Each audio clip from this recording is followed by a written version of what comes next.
It is time for the Drew Yari Show.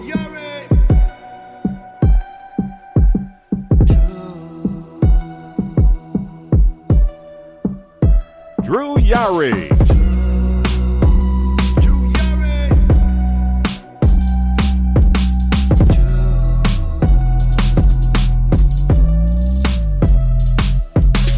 Hey, what's going on, guys? It's Wednesday, it's 9:03 p.m., and welcome to the Experience, people. Drew Yari Experience. I don't want to get sued by Jim Cornette. But, yeah, the Drew Yari Experience, or you can call it the Experience, just keep it to yourself. But I am Drew. I'm the host of the show, and with me, as always, Justin from Spinebuster Tees, SpinebusterTees.com. Awesome. And we got a nice little show here for you. We got some... it's a very, I would say, a news-heavy show, but also a wrestling show-heavy show, if that makes sense. This has been the most news-heavy week of the year, period. Right. So, if it's all the same to you, we probably won't delve too much into the regular shows because, let's just face it, Raw was Raw. It was the same Raw we get every single week. It's the Judgment Day. It's Sami Zayn. It's Kevin Owens, and a sprinkling of Cody Rhodes. They didn't main event, by the way, so that was a change at least. Yeah, the Becky Lynch and whatchamacallit, Zoe main evented, and it was actually a pretty good match. Yeah. I thought it was good. Yeah, for sure. Yeah, I had my doubts. I'm like, this is gonna be the main event, and then I'm like, oh, this delivered. Yeah, Becky thrives in those types of matches, so I knew it. I wouldn't say I knew it was gonna be a good match, but just by the two who were in it, I had more faith than usual. Right. And then NXT was decent. It wasn't too.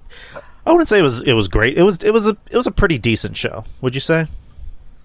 Yeah, NXT. Yeah, NXT to me is the most easy 2 hours to watch for me personally. Like it's super easy to get through. I'm loving the direction that they're going in. They're trying new things. They're doing their own G1 down there. So like, New Japan has the summer G1, obviously the G1 Climax, and they have their own version with it with this Global Invitational, which is around Robert tournament. So I'm all game for that for sure. So. Yeah, I agree with you. NXT is, by far, as far as WWE programming, probably the best thing going currently.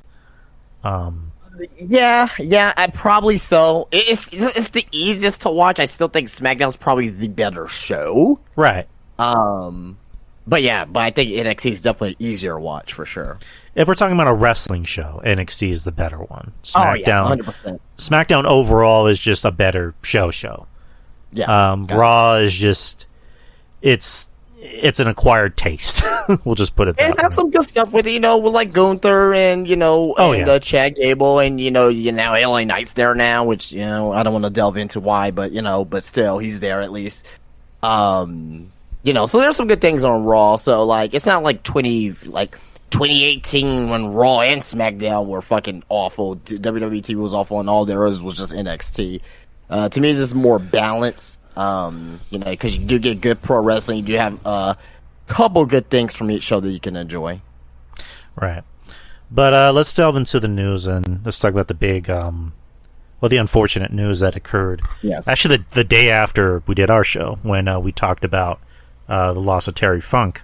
Yes, Thursday, we lost Bray Wyatt, 36 years old. I remember I was just getting out of the shower, and Ruben, our good friend Ruben Prime, actually sent me the tweet that Triple H put up, where he talked about, that he actually got a call from Mike Rotunda, IRS, informing him that Bray did pass away.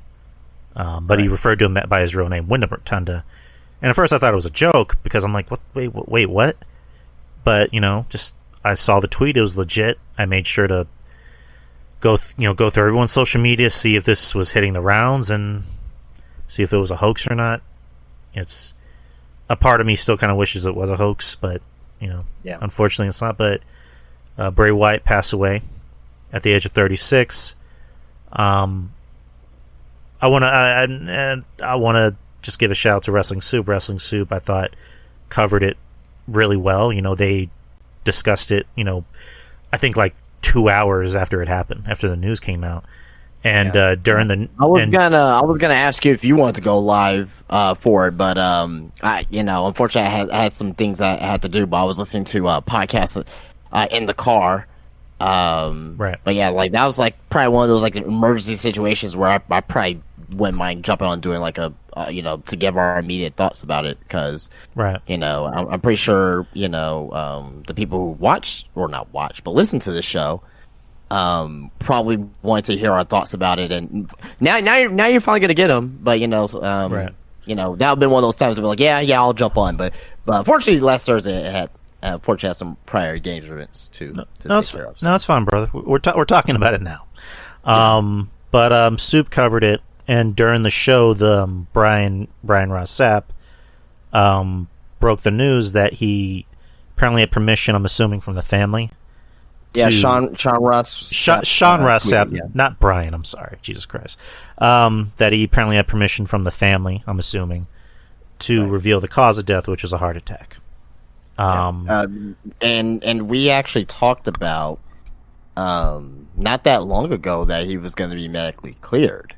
That there was the rounds going that he was medically cleared, and even his father, Mike, he mentioned that his son was getting better and he was medically cleared, and the fact that he had COVID about 7 months ago is the COVID exacerbated his heart, and he ended up having a heart attack, and he passed away in his sleep. TMZ came out, I think, a couple days ago, saying that I actually have it right here. I have the report here. I'm sorry, I didn't mean to cut you off. Yeah, go ahead. So according to TMZ, Wyatt had been experiencing a series of heart complications in the months leading up to his passing. At least one doctor had recommended that he wear a heart defibrillator at all times. The official report from the incident states that Wyndham Rotunda told his girlfriend, JoJo Offerman, that he was going to take a nap. After about an hour, his alarm clock went off, and she became concerned when it wasn't stopping. JoJo then entered the bedroom and found Bray on his bed and not breathing. The report also noted that he was turning blue at the point. JoJo Offerman immediately called 911, while her mother attempted to perform CPR. The family told police that Wyatt had battled a case of COVID-19 in March 2023. That was around the time that he was last on television, and developed heart complications. The family had said he became incredibly sick and caused him to have a weak lower part of his heart. TMZ is also reporting that Wyndham was hospitalized for a heart issue just 1 week before his passing. On the day he died, he had a follow-up appointment with doctors. They encouraged him to wear an external heart defibrillator. As far as the external heart defibrillator is concerned, Rotunda was not wearing it at the time of his death. Police later found it in his vehicle that was parked in the driveway of his residence. We continue to keep the family and friends of Wyndham Bray Wyatt Rotunda in our thoughts and prayers.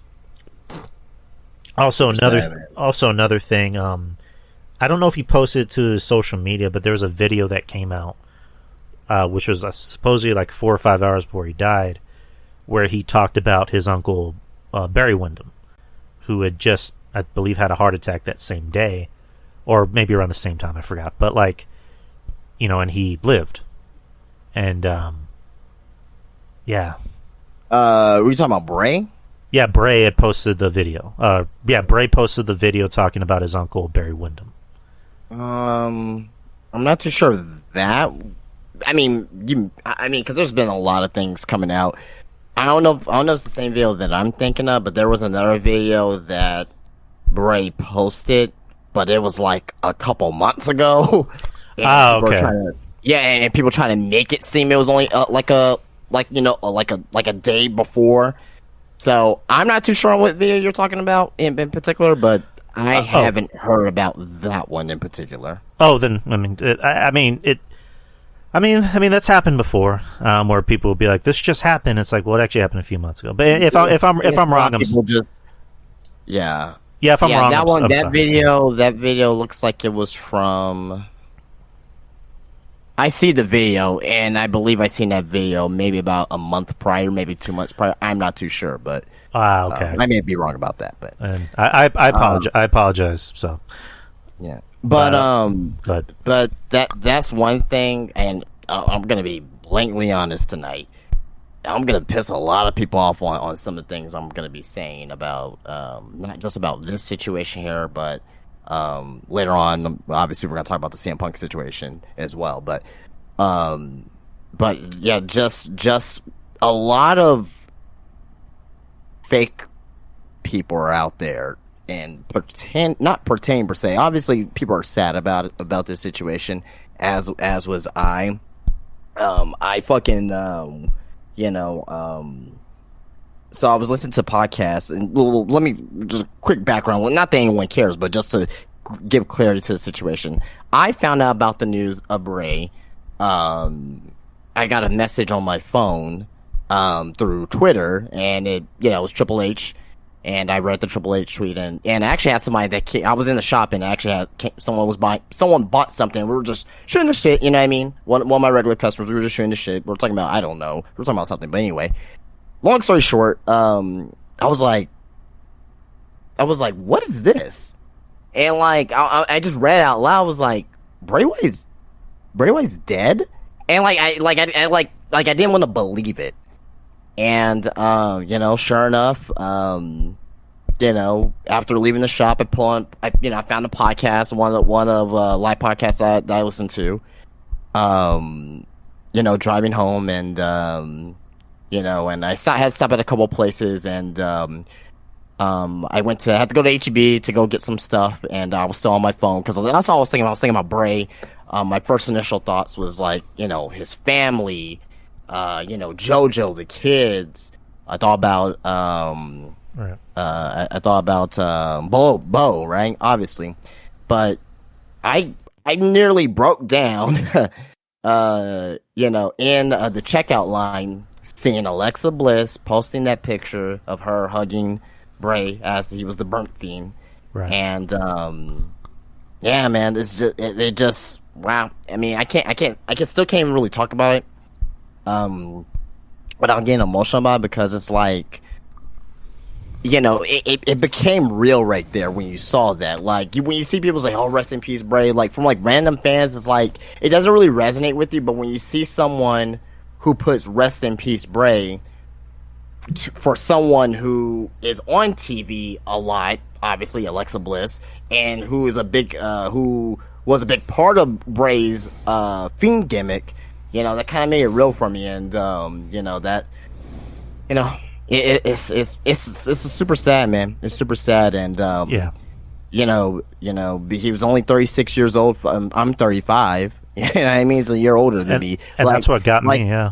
Yeah, like we could have went to high school with Bray. You know what I mean? Like he could have been a fucking a senior. We could have been juniors.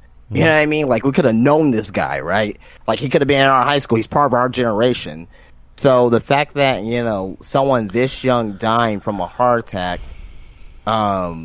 it's too young to go. He did leave a tremendous impact on the wrestling business and on WWE. And like I said, man, it's just a super sad situation. I also did think about, other people as well, because this was a heart attack, right? Who else had a heart attack, over the last year or two that could have passed away? Triple H. Yeah. Triple H, you know what I mean? So it's like, he tweeted that out. I wonder what he was feeling. Because I'm pretty sure he knew about the heart attack already. I'm pretty sure the family told him, most likely, that the family told him about it. And I'm pretty sure he got emotional there. Another person I thought about, too, as well, is Keith Lee. Mm-hmm. Keith Lee had COVID. Keith Lee could have passed away, too, as well. And to me, we take these wrestlers for granted, and it gave me a whole brand new look at things, and it's kind of fucked up that from before that that we were taking these wrestlers for. I mean, we still are, to an extent, but now it's like, you never know when someone can go, the fact that, you know, we have, and I'll tell you this right now, I have one person who messaged me on my business Instagram, immediately said to me, not even 20 minutes after he passed away, "Hey, I'll take a Bray Wyatt figure." Didn't say rest in peace, didn't say anything like that. I told him to fuck off. You're not allowed my fucking shop no more. Because I told him to fuck off. You're not allowed my shop no more. And this guy spent some money. This guy spent some money in the shop. And you know, I'm probably going to get backlash on it. I don't give a fuck. People need to realize that this was a human. This was a human being who lost his life, and now his family, talking about JoJo and his kids, and you know, his ex-wife too as well, because she's part of the situation. You know, all of them, they're the ones that have to suffer for this. Yeah, they're the ones who have to, you know, make ends meet. You know what I mean? They're the ones who's gonna need to, you know, figure out how to cope and move on and do that. Like, I see, and I'm seeing a lot of wrestling fans, and I'm seeing wrestling fans who are on Twitter. There's some fans on Twitter that I follow. There's some accounts that I know of who did not like Bray Wyatt, who said things like, "Hey, I don't care if he ever comes back to TV." I saw some fucking moron say something like that, where he's like, you know, rest in peace to Wyndham, but I'm glad that he's not going to be on television anymore. Oh, I'm not talking about that. That's just entirely up as well. Yeah. But I'm talking about prior to. I'm talking about like maybe a month or two ago. I don't care if he's not back on TV. Well, got your wish, I guess. You know what I mean? And that same person, he's not an influencer. He doesn't make videos or anything like that. He's just a known Twitter account. The same person's like, rest in peace, Bray Wyatt, rest in peace, Wimbledon. Well, you just say you didn't want him back on TV. I understand it. You're being respectful. That's great. But you need to understand the ramification of your words, right? Sometimes you gotta say, I don't want this character to be on TV. But sometimes, and he may have meant that, but he never came off that way. So, you know, to me, at the end of the day, it gave me more perspective on these pro wrestlers that we take for granted. And, you know, I'm not gonna be as hard. Like, I mean, I'm saying this now. Who knows? You know, this may, you know, blow back in my face. But I'm not gonna be as harsh as I am on these wrestlers anymore, because again, we take these guys for granted. Now, obviously, their TV character, I'm still gonna, you know, criticize, like, oh man, I don't like what they're doing with this, such and such. Okay, hey, their promo sucks. Still gonna criticize the wrestler itself, not the person, right? Unless if you're, you know, Aaliyah, who's a known racist, that's completely different. That's a different situation right there. You're just a terrible person. That's completely different. But you know, like, you know how we, you know, give Dana Brooks shit or whatnot. Like, I don't really. And again, like I said, I know we talk about the character, but it's like, to me now, it's kind of like, you know, maybe she should not be on TV. Maybe she should be on TV.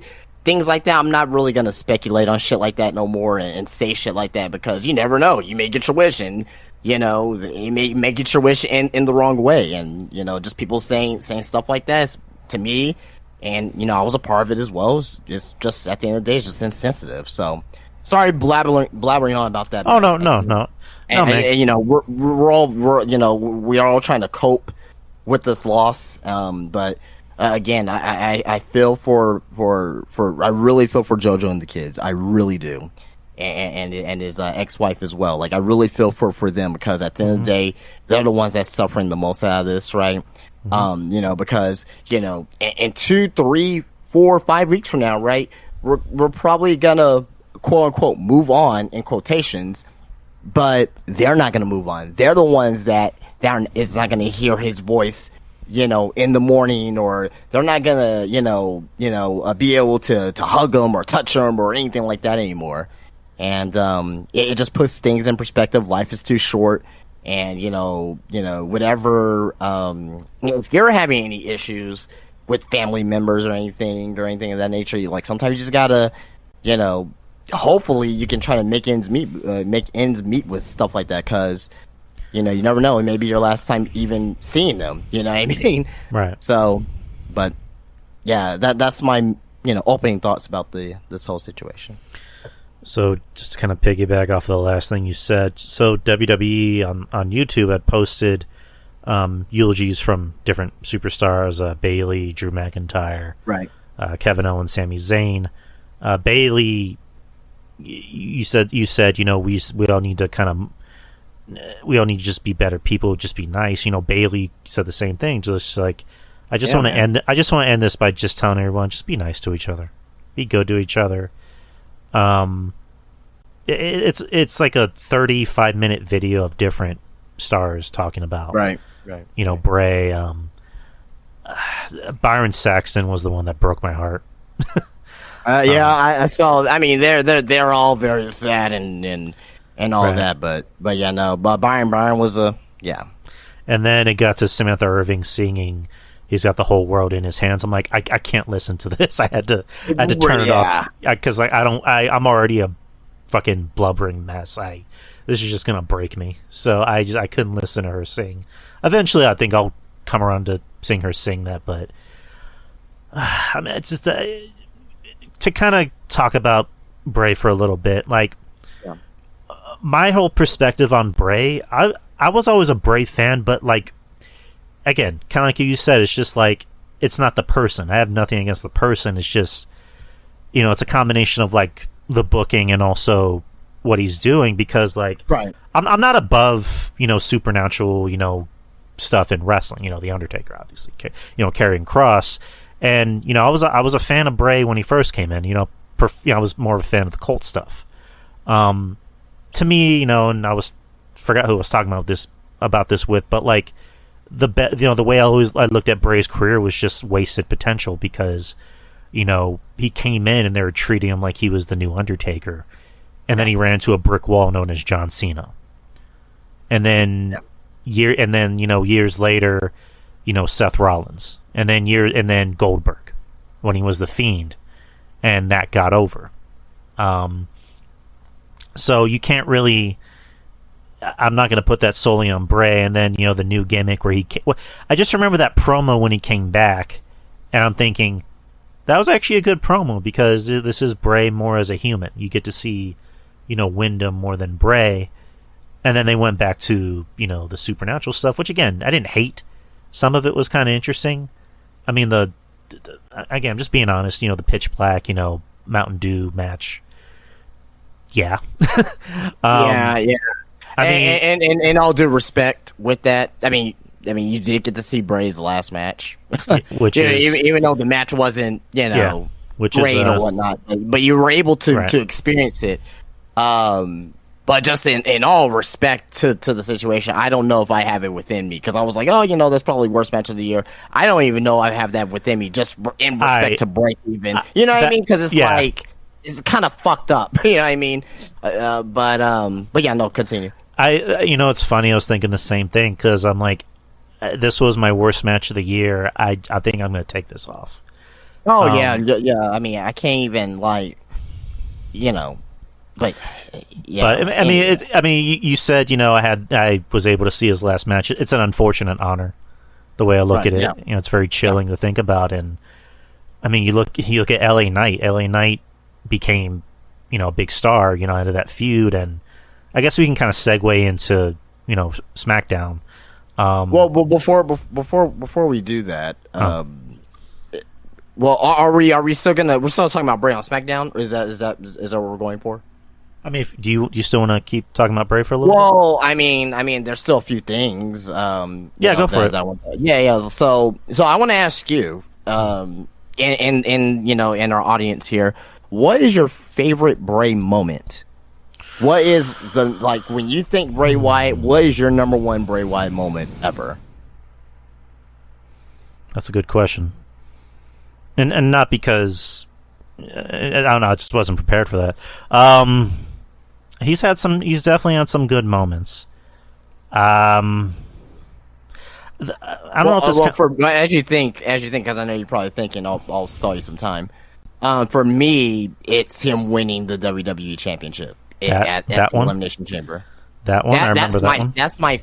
favorite moment of his, probably following by Daniel Bryan turning on him inside the steel cage.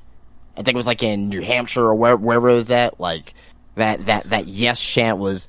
I think it was in Memphis.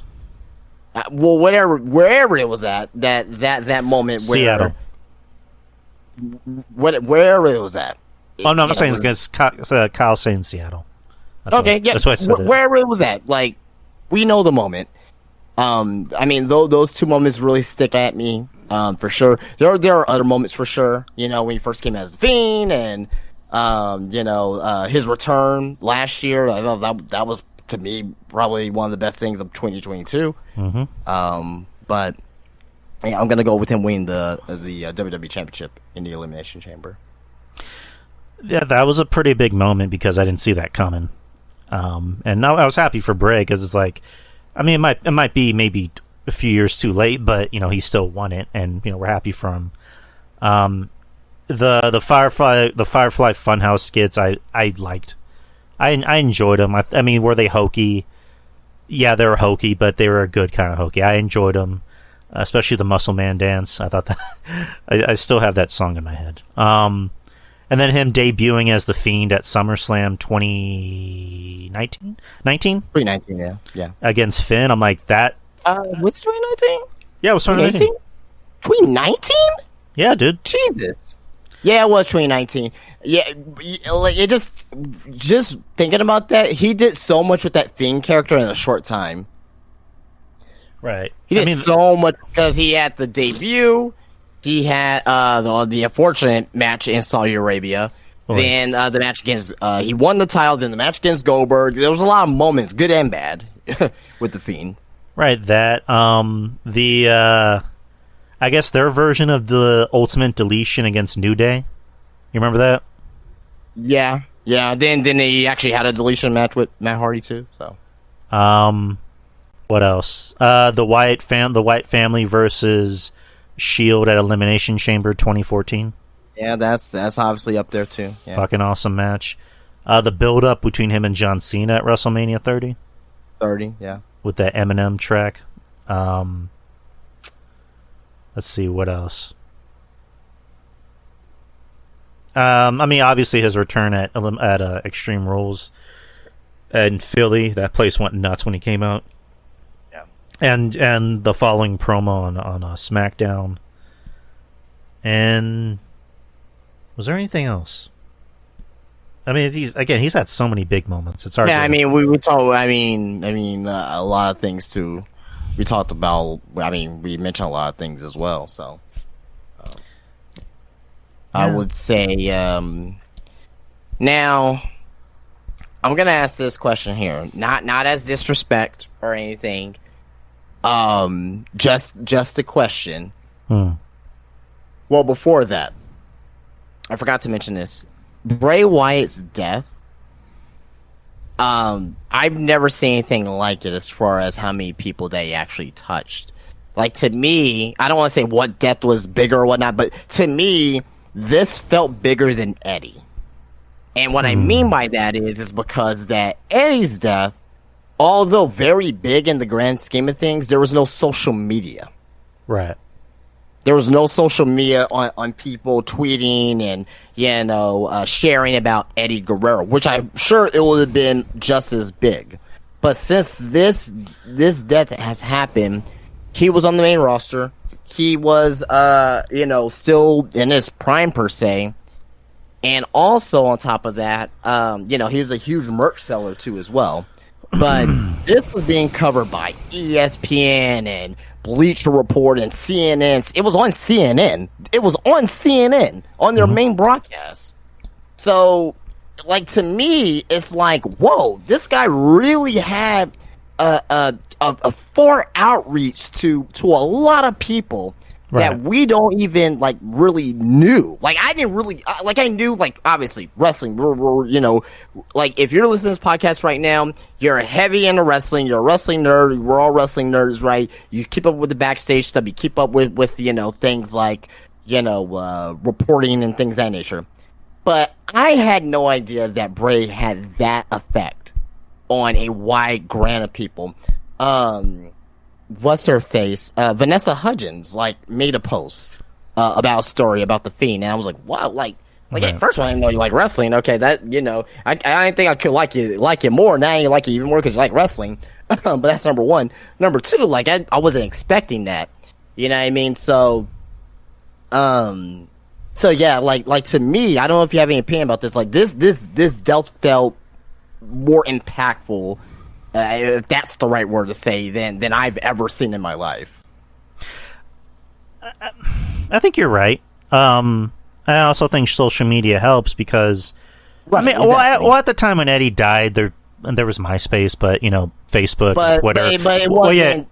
Yeah. I know what you're saying. It was just like us using them like teenagers. It wasn't like you didn't have like a fucking CNN MySpace page or you know what I mean, or ESPN MySpace. There was nothing like that. Right, like social media is a lot more rampant, than it was back then. You have Facebook, you have Twitter, you have Instagram, you have TikTok, you have YouTube, blah blah blah.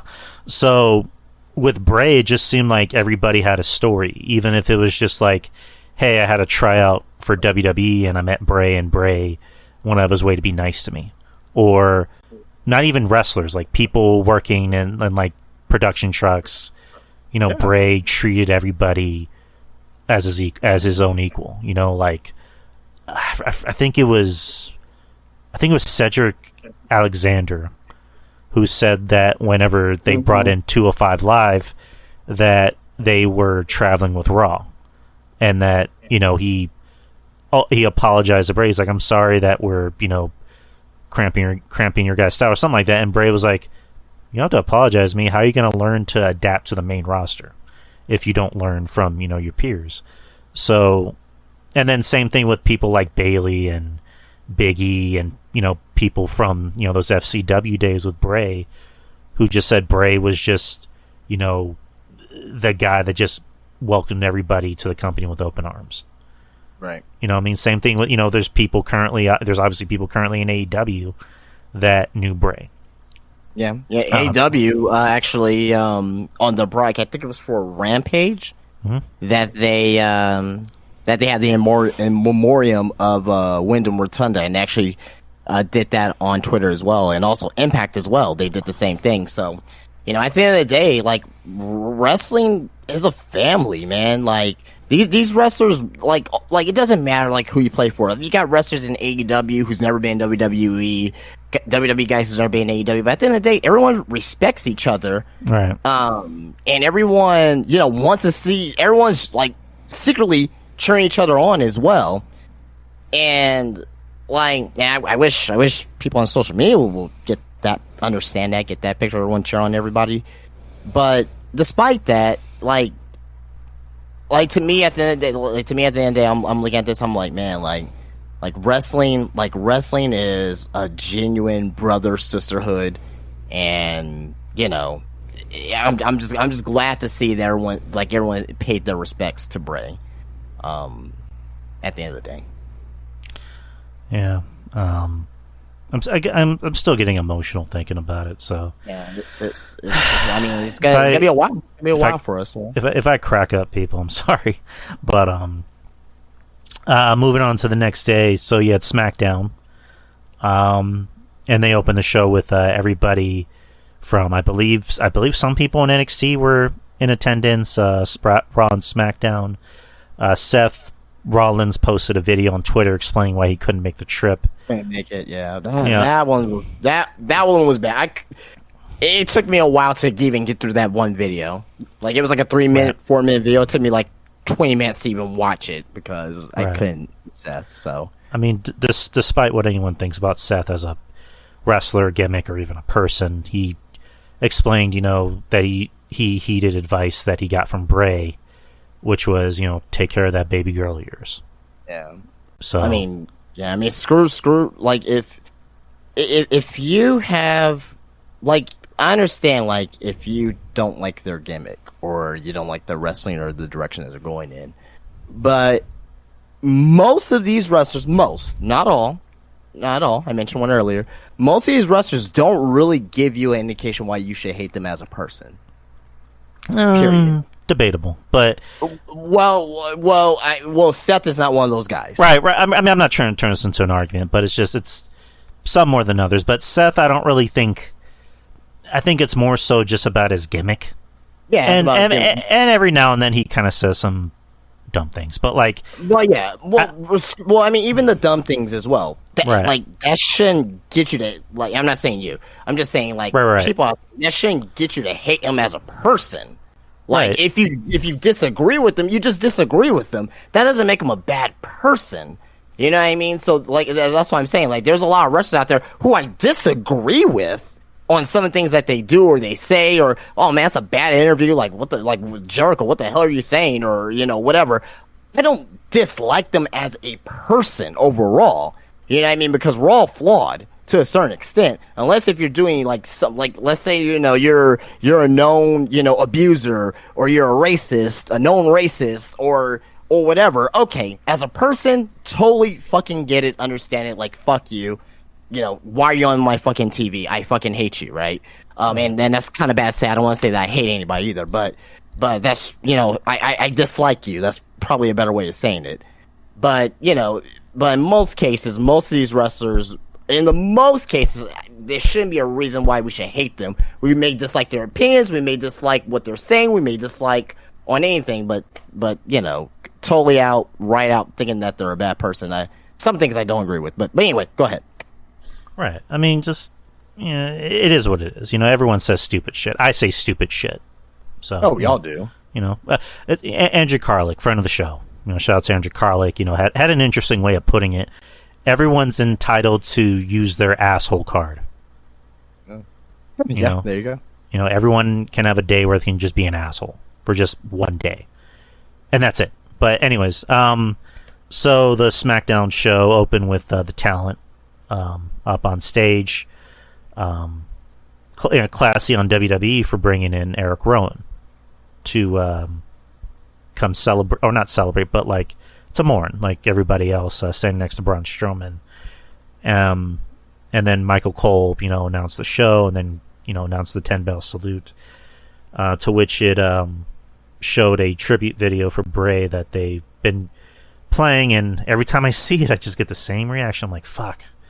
I saw it on SmackDown. Obviously, they played it on Raw again. I couldn't watch. I didn't watch it because I couldn't watch it without tearing up. Then I played it again on NXT last night. I didn't watch any of it because I didn't want to tear up. You know what I mean? Like I just all I had to see was watch it once, because when I saw they show one picture of Bray's, I guess it was baby girl holding the title. Oh. I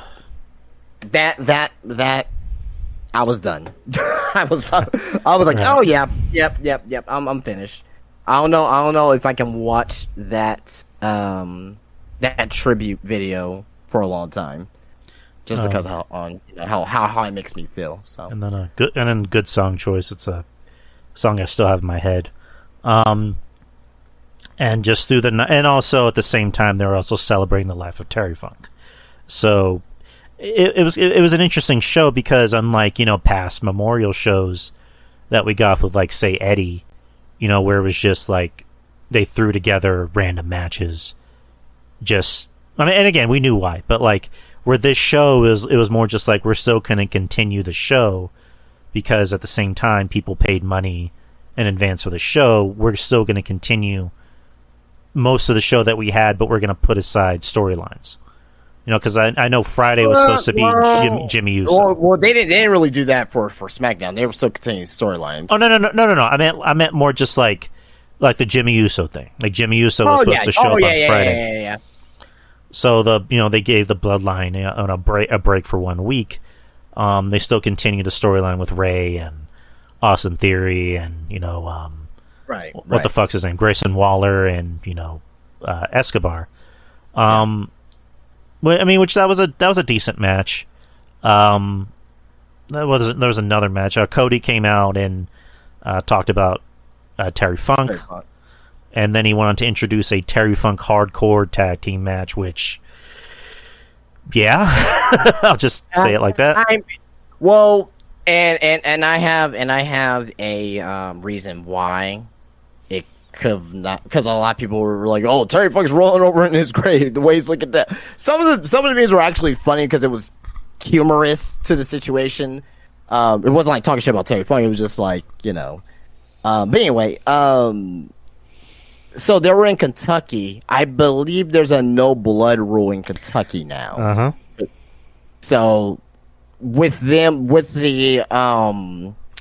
match the way it was, they didn't want to possibly have a chance of someone getting cut open accidentally by like a table or whatever. So, but I don't know why they named it a Terry Funk hardcore match, which wasn't really that, but it was his name. So I guess, you know, I'm not gonna shit over it too much. There's people I know, yeah.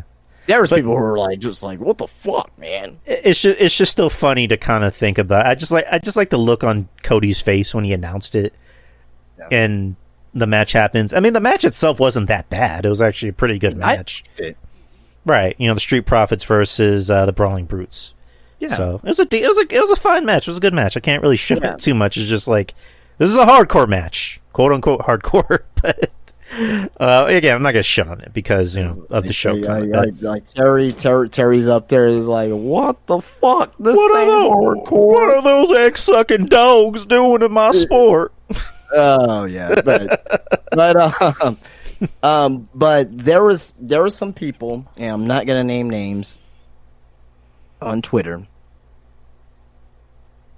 This guy who is a known AEW cockwriter, this is a known AEW cockwriter. This had nothing to do with AEW, but he said, "Oh, I wish this show was more like the Eddie tribute. There should have been more, sit down interviews."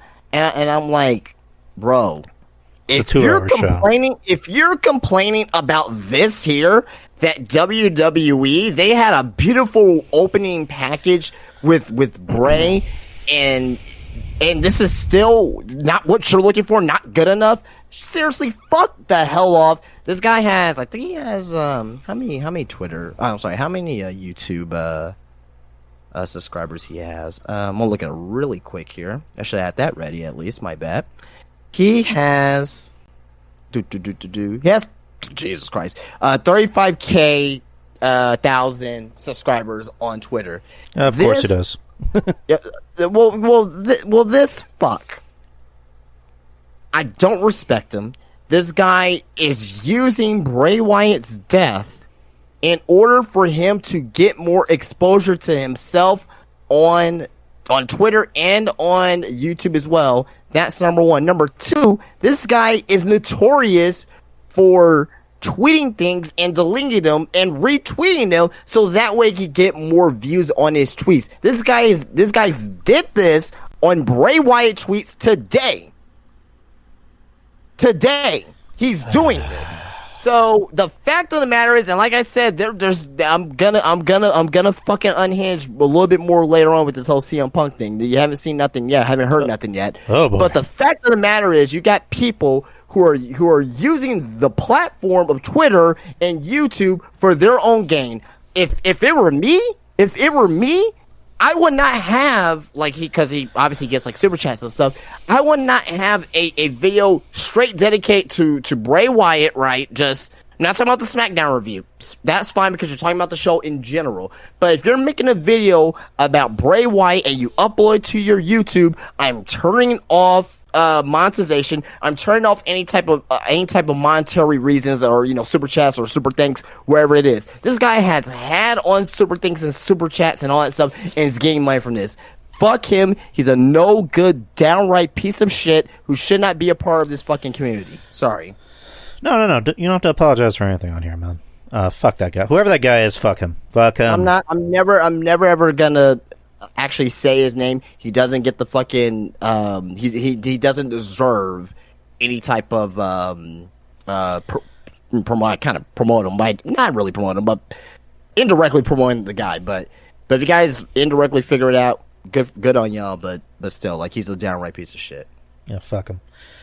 It's just. I mean, I'll be honest about something. Going into the memorial show, I kind of had that same thought of like, Is it, we're going to get a lot of memorial, because the memorial shows that we did have in the past, like with Owen, Eddie and Chris. Right. I was just kind of used to, what kind of memorial show we're going to get. But, it ended up kind of like what I just mentioned, ended up just being, the memorial show, but at the same time, it was like, we're still going to have some ongoing storylines, but not in a way where it feels like we're just, glossing over what just happened. You know what I mean? So there was a part of me that was like, said wasn't wrong per se, because like it would have been, obviously it would have been great to have those to have those interviews, right? But to say that, oh, WWE, they need to do better, they should have had, dude, like, not the right time, not the right place, right? Not the right time, not the right place to even suggest that. Like, it's fucking distasteful as fuck. Yeah, fuck that. But I think we're giving and plus, at the end of the day, like, don't want to make any excuses for why or why it didn't happen. If they would have, let's say they would have done that, right?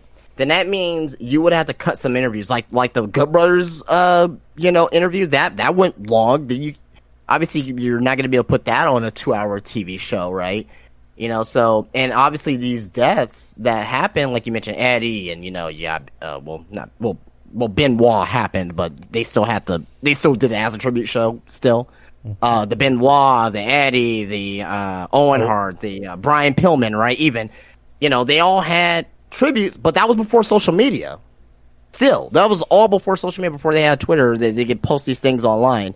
So I'm glad that WWE put on unaltered versions on YouTube and let us go find those and watch it ourselves. So, so either way, I would have been good with either or, but just at the end of the day, just be glad that we were able to see a type of celebration for his life, for what we saw. So right, and I'm glad. I mean, the show ended up being a very beautifully well done tribute show. And I can't complain. Absolutely.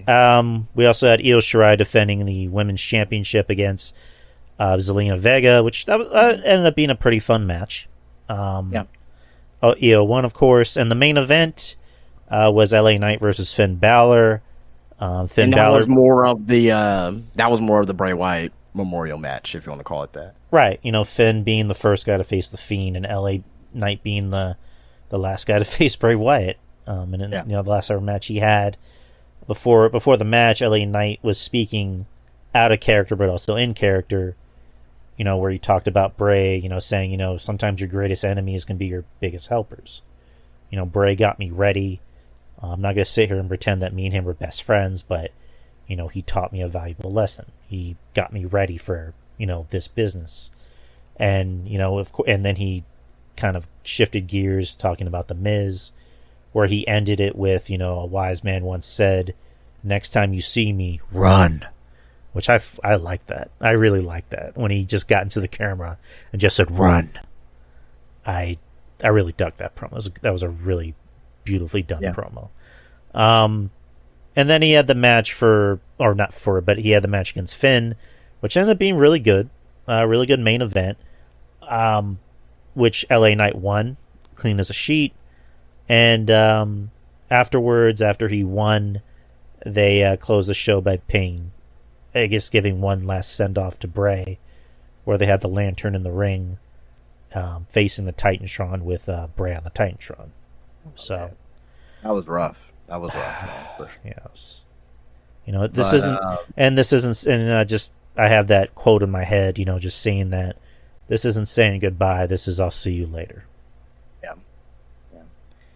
I know that he is supposed to have his services. Mm-hmm. I don't know when his services are supposed to be. I don't know if they said it was going to be this week or next week, but apparently WWE is obviously going to arrange, like the stars who are going, obviously is going to be arranged for that. But also as well, Tony Khan and AEW mentioned as well. I think Tony Khan mentioned that I think it was in the presser for the All In presser, but regardless, he mentioned that any talent that wants to go to the services, they are able to. With even if it's like to miss like Dynamite or Rampage as well. So it's good to see that. Even a situation like this that other people, and I can imagine like people from Impact and other organizations wants to probably do the same thing as well because Bray had that that type of impact on everyone. You know what I mean? Right if you worked with them or not, and and a lot of people understand the severity of the magnitude of this. So right. R.I.P. to Bray Wyatt, Wyndham Rotunda. Thoughts and prayers with the family. Yeah. And anyone that had the pleasure of knowing him and meeting him. And also, just to close it out, before we shift gears, WWE is any merchandise that's bought off the website. Yeah. The money proceedings will head over to go over to his family. So his family's getting all that money. So if you can, or like merch sales or whatnot, sales, buy a shirt, buy any piece of Bray Wyatt merchandise, help the family out while you can. I mean, WWE is doing right by helping out the family. So I imagine they're going to help him more. They're going to help him with more than just that. But that's a good thing. Good on WWE for doing that. I wouldn't be surprised if JoJo comes back to the company in some capacity. Not say like as a performer or anything, or like an as ambassador. Yeah, but like there you go, like an ambassador, exactly, like Dana Warrior. Right, there you go. Like Dana Warrior, you know what I mean? So she can take over her spot. Yeah. Well, I hate to be morbid. I don't see why they both can't be there, but but regardless,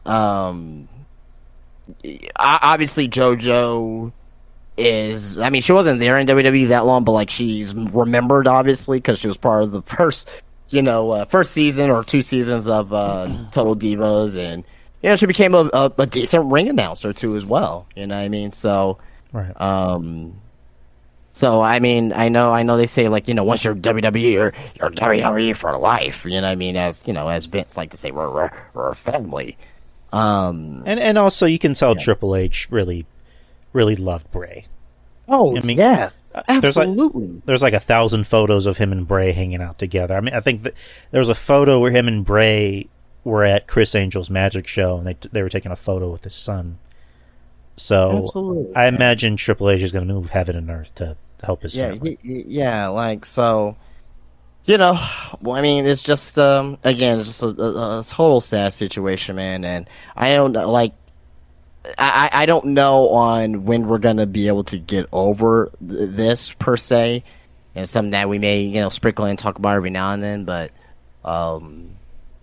despite of like because unfortunately this is the biggest news week in the of the year. I mean due to deaths of Terry Funk, then Bray Wyatt, then CM Punk, and it's just a lot of a lot of things going on. But I'm really glad that we did take all the time necessary to talk about Bray, and at the end of the day, it's again, I think the biggest message I want to take away that I'm taking away from this is that don't take things for granted. Mm-hmm. Don't take these pro wrestlers for granted.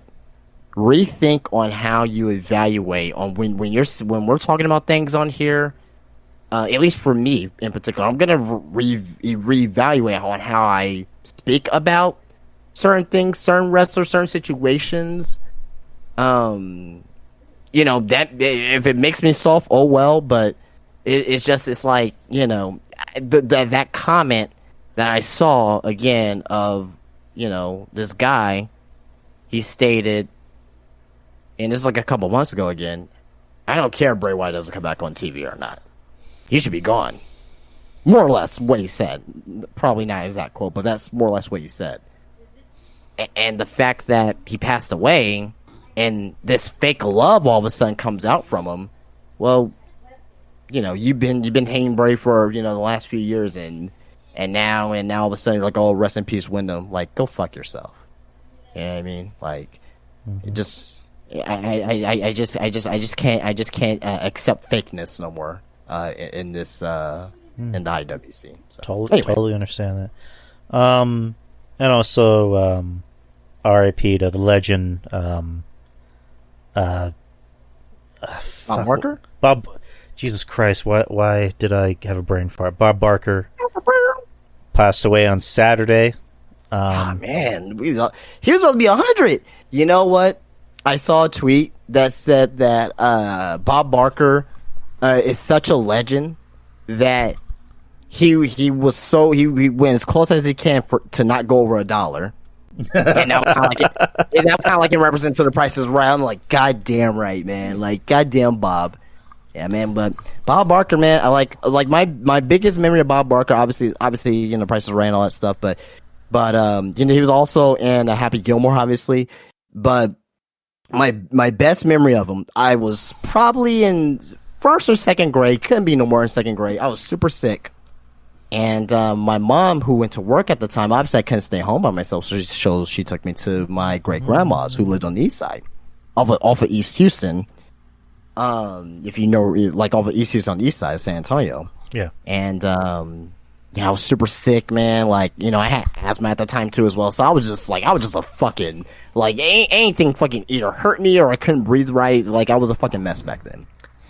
I remember I fell asleep. I woke up. The Price is Right was just starting. I just remember watching The Price. It wasn't like my first time watching Price is Right. Like, I already loved the show, but that was just my biggest memory of seeing, just seeing Bob Barker on there and just seeing the showcase and seeing the wheel and seeing Plinko and all that stuff. So, and I know there's a lot of people, and I thought I was the only one. I never really knew that, a lot of kids, around our age, Drew, now.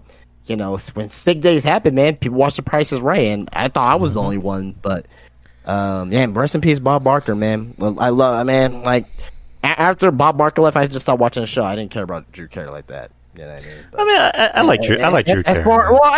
Drew Carey's cool. He's cool. I like him, but to me, Price is Right is Bob Barker's show. I know. He's a legend, and just again, same sentiments with you. Like, just being home on just being sick at home on school days and watching, daytime television like The Price is Right, and just Bob Barker was, the voice of was one of the biggest voices on television, and of course, seeing him in Happy Gilmore, just kicking Adam Sandler's ass to this riding from the dash. I probably shouldn't say that, but you know what I mean, the part that. The Price is Wrong, bitch, and then he wakes up and, like, punches him, because originally that was supposed to be for Ed McMahon, like, that role. Well, Ed McMahon, right? Yeah, Ed McMahon, and they went for Bob Barker, and Bob Barker was like, can I do the fight scene with Adam? Because they originally wanted a stunt guy, but he was like, I'll do the fight scene, and I can do the stunts, I can roll around in the ground, and then when he saw, like, the stunt guy, I guess, roll all the way down the hill, he's like, nah, I'm good. He's like, I'll just leave it to the professionals. And that was a terrible Bob Barker impression, by the way. But he just had that distinct voice that, like, you can be blind and you can still know, oh, that's Bob Barker. Oh yeah, I mean, just guys like Bob Barker and Regis Philbin and Pat Sajak and Chuck Willery, just like, man, the 80s and 90s and The Price is Right was in the 70s, but just like, man, like, we are never ever gonna see that again, and I just feel bad for kids growing up today who don't have, like, Saturday morning cartoons or, like, great daytime TV that has, like, great game shows and and just, like, things like that. And you can go back and watch, like, Price is Right episodes on YouTube. You know what I mean? Mm-hmm. So it depends on the era, obviously, right? Like, they have the same theme song since the 70s, but yeah, man, rest in peace, Bob Barker, man. And then, of course, his memorable appearance on Monday Night Raw, where he hosted. Yes. And he threatened to take Chris Jericho over his knee. Yes. That's still still legendary. And then one again, we got more deaths, unfortunately. Anyone who was ever a fan of Batman the Animated Series, the voice of Harley Quinn passed away. Oh wow, I didn't know that. I believe her name was it Aaron Sorkin? Yeah, Aaron Sorkin. She voiced Harley Quinn on the animated series, and also the video games as well, the Arkham video games. So well, and she had a very distinguished voice as well, for sure. Like I didn't like know her name. Obviously, it's still super sad. You know what I mean? Passing away, but she had that very distinguished voice. Arlene Sorkin. I'm sorry. Yeah. Where she's like, are we gonna beat him up, Mr. J? You know, that's like a horrible impression, but Mr. J. Yeah, but we all know it. We all know it. So, you know, without her, Margot Robbie wouldn't have that. She wouldn't have it, something to go off of. So it's kind of like with Bela Lugosi and Dracula. Like, I am Dracula. Like everyone did Dracula like that going forward. You know what I mean? And to some extent. So, yeah. Rest in peace. I mean, it's sad because last year, Kevin Conroy passed away. Batman. Yeah. Mark Hamill. Someone protect Mark Hamill. Yeah, Mark Hamill kind of unofficially retired from playing the Joker because he said straight up, I don't want to play the Joker anymore if Kevin's not there. Yeah. So, protect Mark Hamill at all costs, of course. But I mean, not only because Luke fucking Skywalker too as well. I think, Jesus, but yeah. But R.I.P. R.I.P. to all the greats. Our childhood's going away, Justin. Jesus. That's this thing called life, man. It's unfortunate. Yeah, it sucks. But let's switch gears to AEW All In. Jesus Christ. Yes. AEW All In. It was this past Sunday. It was early in the day. It was at 12 p.m. Central Time. I just got the replay. I didn't watch it live. But wow. Yeah, I was busy during the day, so I wasn't. No, absolutely, for sure. But caught the replay. It was at Wembley Stadium, like we all knew, 81,035 people. The biggest event in wrestling history is the tagline. It was the biggest paid event ever, so it was a legitimate record. It's weird because the show obviously was huge. Like, it was a huge show. It was their biggest gate. But all the talk seemed to be happening about what was happening before the show even started. So, on 0 Hour, which is their pre-show, one of the matches... Just real quick, because I know we're probably not even going to be able to review the show. Let's just give a quick show rating. What do you give it out of 10? The actual show. All In? Yeah. I'll be honest, I didn't think it was as bad as I was expecting it to be because, and again, I'm the AW hater, but like, we had talked about this, I think it was either last week or the week before, where I had said the show's going to underperform because these matches are just thrown together. But, I mean, the show wasn't that bad. I mean, the matches, some matches and others were really good. So I would say, maybe like a C+. I give it a... Well, yeah, so I think we're in the same boat. I think I give it a... I'm giving it a 7 out of 10. You're actually rating higher than me, actually. I'm giving the show a 7 out of 10. I mean the 7 out of 10, wouldn't 7 out of 10 be like a C? Or, actually, no, 7.5 would be a C+. Yeah. It's like a 7.5 for you. Actually, now that I think about it, yeah, we'll just go with a 7. Both of us will be a 7. 7 out of 10. 7 out of 10 for the show. Like I mentioned, I thought there was going to be some really good wrestling on the show, but there were some things that were kind of questionable. Even though I predicted Saraya to win, that was still a questionable booking decision, I thought, because she hasn't really wrestled many singles matches. Now she's a champion, and it's kind of like, Then the Acclaim winning, I knew that was probably going to be, probably going to be the route that they were going to do, but the House of Black kind of got screwed over in the process. So anyway, but what was your match of the night? Ooh, I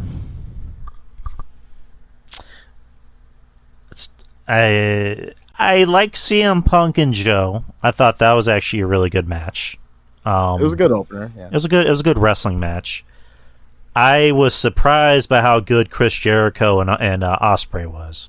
Like I said, that was going to end up being a good match. Well, I mean, my whole thing was like, Ospreay's going to have to carry Jericho, but Jericho got into his bag, as the kids would say, and went back like 10, 15 years ago. So that ended up being a really good match. I mean, granted, the stuff happening before the match, but whatever. The match itself was actually really, really good. And I've always said I think Ospreay is actually really good. He's as good as he says he is. He's as good as everyone says he is. The main event, I know I'm talking in circles, but like the main event, I thought was good. The ending, I was just like, okay, what are we doing here? I thought it was kind of like similar to how like the Bloodline does all their matches, where it's just like all this gaga, and I get why, but the main event was really good. The ending just I didn't really care for, but match of the night, Jericho and Ospreay. Jericho and I was not expecting that. Okay. Hey, I like being proved wrong. I'll put it that way. Yeah. Okay. Jericho and Ospreay is not my match of the night. Third best match of the night. It's funny because MJF and Adam Cole, I think, is gonna end up being the more memorable match. Right. They had a lot of good spots, like the whole Eddie Guerrero chair spot, and just MJF was like, "Oh fuck, I'll put the chair on my neck and lay down." I thought that was, it was different. It wasn't like the same thing that we always see with a spot like that when they're playing like Hot Potato with the chair or whatnot. I really like that spot. I think that match is more memorable. Mm-hmm. I think the better wrestling match in the grand scheme of things, I think it's probably going to end up being the Bucks versus FTR. Now, I don't think there was a 5-star match on this show. I think MJF and Adam Cole and the Bucks and FTR are probably the closest. I'd probably give both of them maybe about 4.5 stars if I was rating them. 4.5, 4 3/4, about right there. But I'll probably end up going with MJF and Adam Cole because I think that's probably going to be the one that's probably going to be more memorable at the end of the day. Like the Bucks and FTR, a great match, fantastic match. I don't know if there's anything I'm going to really remember from that match, though. Right. I mean, the best way I describe this show is that the good stuff was really good, and the bad stuff was really bad. I don't think there was a bad match on the card. Moxley. No, that wasn't a bad match. It may not be in your cup of tea. Get it, understand it, fine, totally get it. I don't think it was a bad match though. Now again, I don't think it was a great match either. It's probably on the bottom, but I don't think there was like one bad match. Like even the women, even though they were only under 10 minutes, but I thought that what they were cooking up, like the women's match was like half of a match, and I thought they did well. I'd probably give that match maybe 3 stars. I may give Stadium Stampede maybe like a 3.5 at most stars, which to me I think is a little bit more impactful. Overall good match, but I don't think there was a bad match on this card whatsoever. Even the Acclaimed versus House of Black. Even though I didn't agree with the ending, I understood why they did it. I get it. Totally get it. And they deserve it, by the way. The Acclaim, they deserve because they're still very popular. I just personally thought that the House of Black should have been champions longer. But personally, I don't think there was really a bad match on the show. I agree to disagree. So let's talk about the meat and potatoes. So in 0 Hour, we had one of the matches being Jack Perry versus Hook for the Fuck the World Championship. I guess that's what it's called. There was a spot in the match where they were backstage, I believe, and no, they were not backstage. Okay, then I'm just trying to push. They're on top of the stage. They're on top of the stage while Limo came out. So, did you see the match?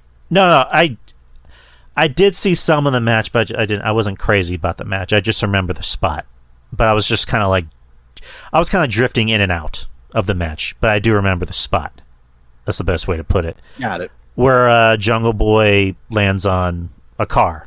He lands on the shield and turns to the camera and says, broken glass, or was it broken glass or just like no? Glass? So this is what happened. So Jack Perry came out in a limo, right? Because his whole Hollywood Jack Perry gimmick, right? Yeah. Him and Hook started their match, and they went up to the stage where the limo was at. Jack Perry's about to do the spot, and he knocked on the glass of the windshield of the limo and said, "It's real glass, Crimea River." Real glass, Crimea River, and his it's a real glass, Crimea River, which he did the spot on top of the glass like a brainbuster, and his manly voice. It's real glass, Crimea River. Jesus Christ, which alludes to the situation with him and Punk, which was like a week and a half ago, 2 weeks. Well, we talked about it 2 weeks ago, but this incident happened a while back, maybe like a month or two ago. Right. So... At most 2 months.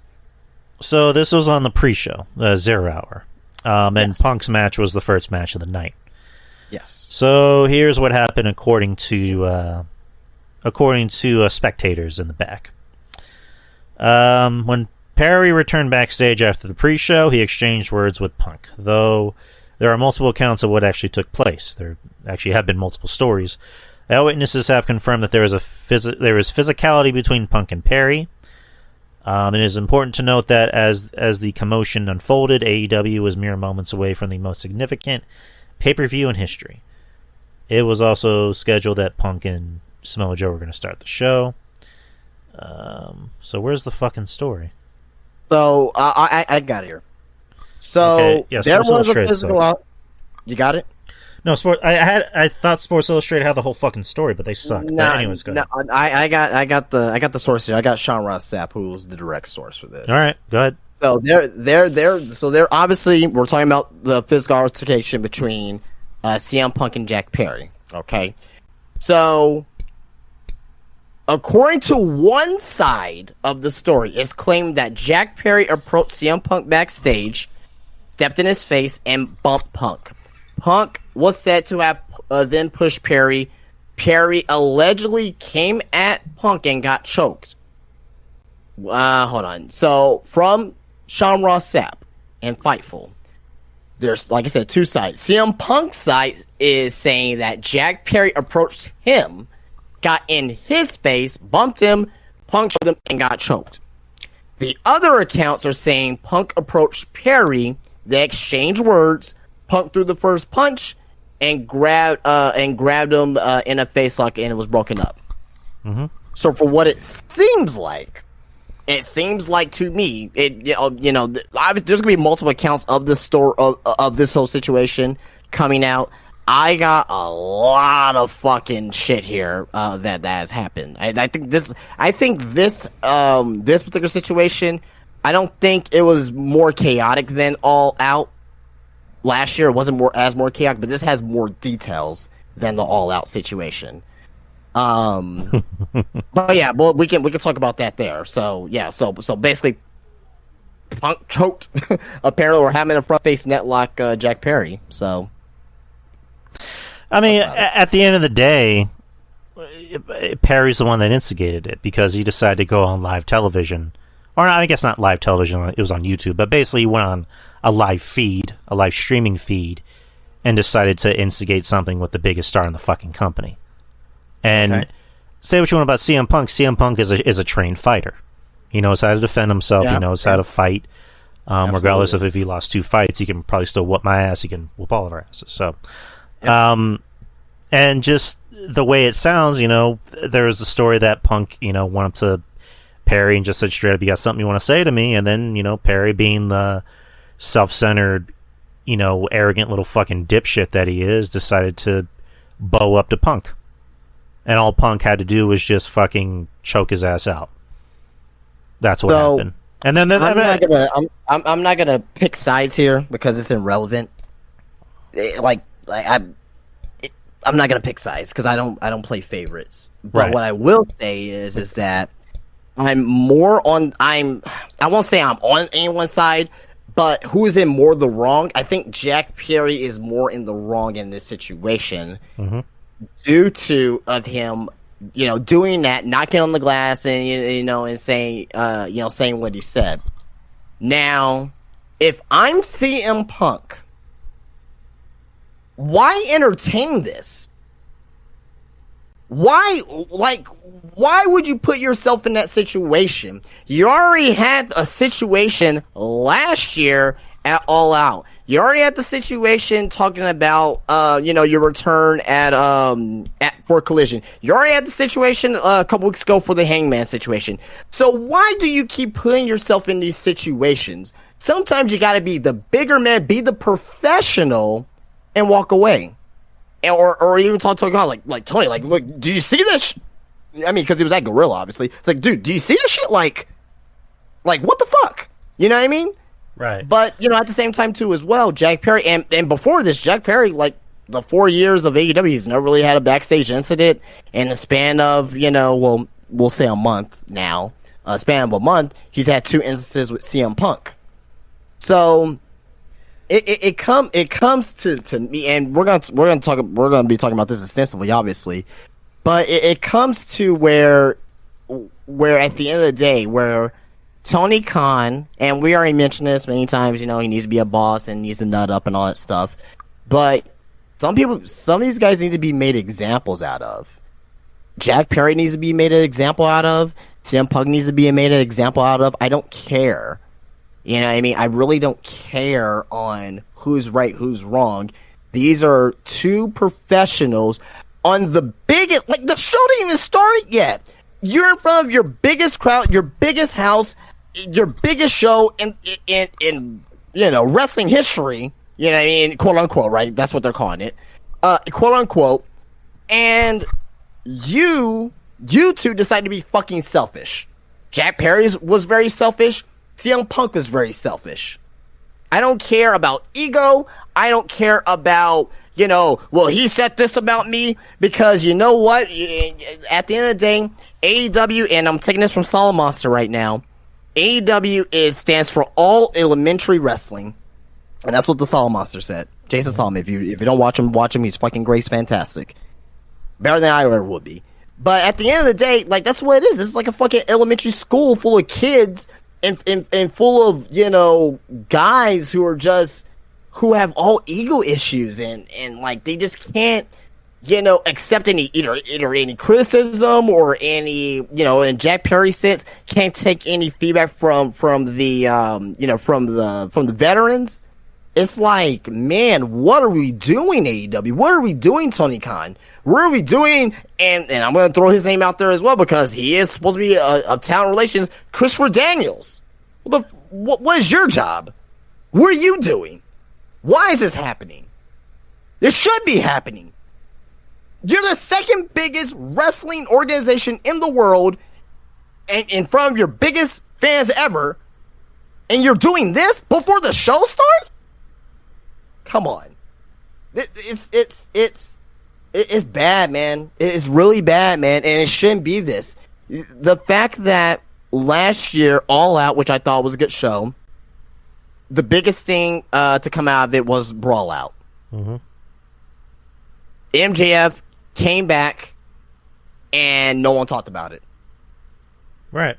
At the end of All In, MJF and Adam Cole had a very, we're just talking about the match right now. No matter what you thought about the match, this, that, and the other, they had a great match to an end of a terrible wrestling weekend. This should have been a getaway. This pay-per-view should have been a getaway from all the bullshit that all the stress and everything that the sadness of Bray Wyatt passing away and Terry Funk passing away. It shouldn't have been about CM Punk and Jack Perry get into altercation. It should have been about the pro wrestling that we saw. And and at the end of the day, it's about CM Punk again. It's about CM Punk again, getting in trouble with someone else. Right, and let me interject for a little bit. Like, I think with Punk, you can agree to some of his madness, but at the same token, like, I do agree with what you said. Like, there are some times you you do need to be the bigger man and just walk away. He's supposed to be the vet, right? Like, you're a good example. He's not doing that. Like, you're supposed to be that guy who teaches people what not to do. Because the locker room of professional wrestling, it's not the Wild Wild West anymore. You can't do that shit anymore. So, and again, yeah, Jungle Boy instigated it because he's a fucking egotistical little prick. Well, not even that. It's not even about him being egotistical. Like whatever. Like just again, he's an egotistical little prick who's on the side of the fucking elite. But again, again, choosing sides is whatever. Like I could care less about whose side is what. And I'm not. At the end of the day, it's just at the end of the day that both guys were wrong. Period. Right. And I'm not choosing a side either. I'm really not, because at the end of the day, two grown ass men got into a fight. Exactly. And unless it's a professionally run company like UFC, no grown ass man wins a fight, because there are two grown ass men who need to fucking. Well, I mean, Sam Punk wasn't in UFC, but but you know what I mean. Yeah, I got you. Two grown ass men getting into a fight, nobody wins unless it's professional run company. Anyways, it's neither here nor there. But like, yeah, Punk just should have just been like, this is the biggest show in this company's history. I have a match coming up. Just fuck that guy. I should just go, just do my job and deal with this shit later. But yeah, CM Punk's no angel in this. Like, CM Punk, at the end of the day, he's at his moments where he can be a giant baby, and everything's always about me. And sometimes he's justified, sometimes he's not. In this case, nobody won in this. I mean, yeah, really nobody won in this fight, because at the end of the day, all anyone can talk about is CM Punk. Yeah, I mean, yeah, Adam Cole and MJF had a really good match, but CM Punk again stole the shine from MJF for the second fucking year in a row. Second time in a year span, literally. So let me ask this. Let me see, because I got a whole bunch of notes here. I don't want this to kind of cross over. So I'll read this next. So, in the aftermath of the incident between CM Punk and Jack Perry last night, Punk, in the heat of the moment, was threatening to quit AEW over his frustration with everything that happened. That's coming from PW Torch. Okay, I'm doing this in order as far as chronologically in a way, not necessarily when the news came out. So, before the match, and this is a report from WrestlingNews.co, and actually Brian Alvarez kind of confirmed it yesterday, or was it today? I think it was yesterday, that monitors were knocked down onto Tony Khan. Samoa Joe was furious and had to convince CM Punk to go out to the ring at AEW All In. So if you notice, the first match didn't start till I think it was 12:10 or something like that. Mm-hmm. So, and Punk came out visibly upset. So, Punk and Jack were both suspended, reportedly, not officially. I didn't see anything from officially from Tony Khan and AEW, but as of right now, from what we've been hearing, that they've both been suspended for investigation. If Tony Khan was in Gorilla and saw everything what happened, what are we investigating? Again, Tony Khan has to be Officer Barbrady from South Park. He has to be the guy that tells everybody nothing to see here, move along. Like, that needs to be him. He needs to kind of give the best answer he can. But again, not to compare apples to oranges, as I always say, but what if this happened in WWE? What do you think? What do you think Triple H would have done if he saw a fight between two guys before the first fucking match of the show? What do you think he would have done, in your opinion? I mean, depending on the people, but let's say it's a guy that's opening the match. Like, I'm pretty sure after the match, he would have, he would have definitely suspended him right there on the spot, and there would have been some repercussions for sure. Right, because like you look at how WWE runs things. They run things like a professionally run company. Like here's a good example. Do you remember that whole Twitter spat with Corey Graves and Booker T? Yeah. Like Booker T was claiming I'm gonna beat his ass next time I see him, and then the very next day they're like, we're just friends, we're just kidding around.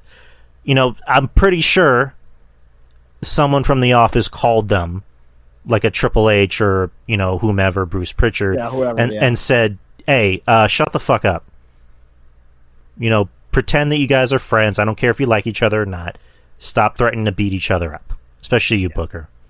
So, and then that's how they responded. So, I'm pretty sure there's things that we don't even know that happened, like fights behind the scenes that we don't even know happened, and they got handled immediately. Whereas AEW, you're hearing about this shit like on a fucking almost a daily. So let me ask this, and this is kind of off track on what I did want to originally ask. So, I don't want to compare it because it's different situations, but why is it that we always get exclusive reports from AEW, from like backstage heat, a fight, this person doesn't like anyone? Why do we always hear it from AEW in reference to things like this? But when it came to Brody Lee, we didn't hear anything about Brody Lee and him being sick. Like, I'm thinking, and this is just me, I'm thinking that there is either talent or maybe even some agents back there that doesn't want CM Punk involved in AEW, and they're doing anything they can to smear him. At the end of the day, I think CM Punk should be gone. Period. Me personally, I think he should be gone. And the reason is that before CM Punk joined, you didn't really hear anything that is happening as far as like fights and heat and things like that. You didn't really hear this happening much at all. Not to say that it probably wasn't going to happen, because with wrestling, it will happen. But like the fact that CM Punk is, once he got there, this has started happening. But the main question I want to ask you, and I want to ask you, bring this to your attention, is that, okay, so CM Punk's there, right? But Tony Khan is supposed to be the guy in charge. CM Punk, remember we talked about a couple weeks ago, he told Jack Perry that, hey, you shouldn't use real glass in this situation. Which at the end of the day, CM Punk's correct. He probably shouldn't really use real glass. I have nothing wrong against that. So, who's really in charge here? Nobody. Is it Tony Khan? Is it CM Punk? Is he in charge? Does he have something that? So go ahead. I'm sorry. Yeah, the inmates are running the asylum. I mean, because you have a point where it's just like a little, as soon as Cody left, that's when you started to kind of see the cracks, because the difference between someone like a Cody and a Punk is, I think Cody, I don't want to say is a pushover, but I think he's someone who gets his voice across as loud as he can without having to sound like he's, yelling at you. He's not a pushover, he's a professional. Right, he's a professional. Like, he's someone who is going to be honest with you, but he's not going to be someone like a Punk, who Punk has that Midwest, Chicago kind of attitude to him, where even if he's saying like the nicest thing in the world to you, it's going to sound like he's being a dick. You know what I mean? Because Punk is very blunt about how he feels about shit, especially wrestling. So, for someone like Cody, who by all accounts is a nice guy, to just say, I'm going back to WWE, that kind of tells you something. For someone like a Cody, who has all the patience in the world, but not enough to deal with whatever was going on in the company. And then you got a guy like Punk, who really doesn't have a lot of patience and is, not afraid to hurt someone's feelings. I think that kind of speaks volumes to the situation that's going on. So next, Jesus Christ. let me see. There's a lot of shit with this here. There's a lot of shit. So obviously the monsters apparently got knocked down into Tony Khan's lap at Gorilla. They went out, they did their match, right? Punk and Samoa Joe, which ended up being a good match. Despite the crazy circumstances, they put on a very good match. So afterwards, this is according to Sean Ross Sapp on Fightful Select. CM Punk comes back through the curtain through Gorilla. There was an interaction between Miro and CM Punk happened when Punk was being checked over after his match because Punk got busted open. According to mutual sources, Miro approached Punk and asked how he was doing. Then basically CM Punk said, "Hey, do you want to go outside? You want to take this outside?" Apparently, however, it was a joke. It wasn't really much of anything. Okay, the two were joked about fighting each other, taking it to the ring, then they laughed about it, and that was that. So I know there's some people out there who may have saw this story originally and say like, "Oh, Punk's gonna fight Miro." Apparently, it was just all for laughs.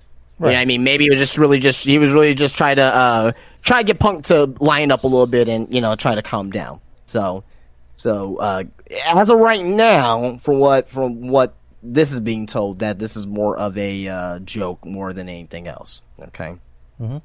The next thing is that after Punk's match, there was an extended period of time without communication between CM Punk and Tony Khan, which is unusual given in the past situations that the two at least communicated via text after blow-ups or backstage situations. People close to CM Punk says that there wasn't communication between he and Tony Khan after the incident with Jack Perry.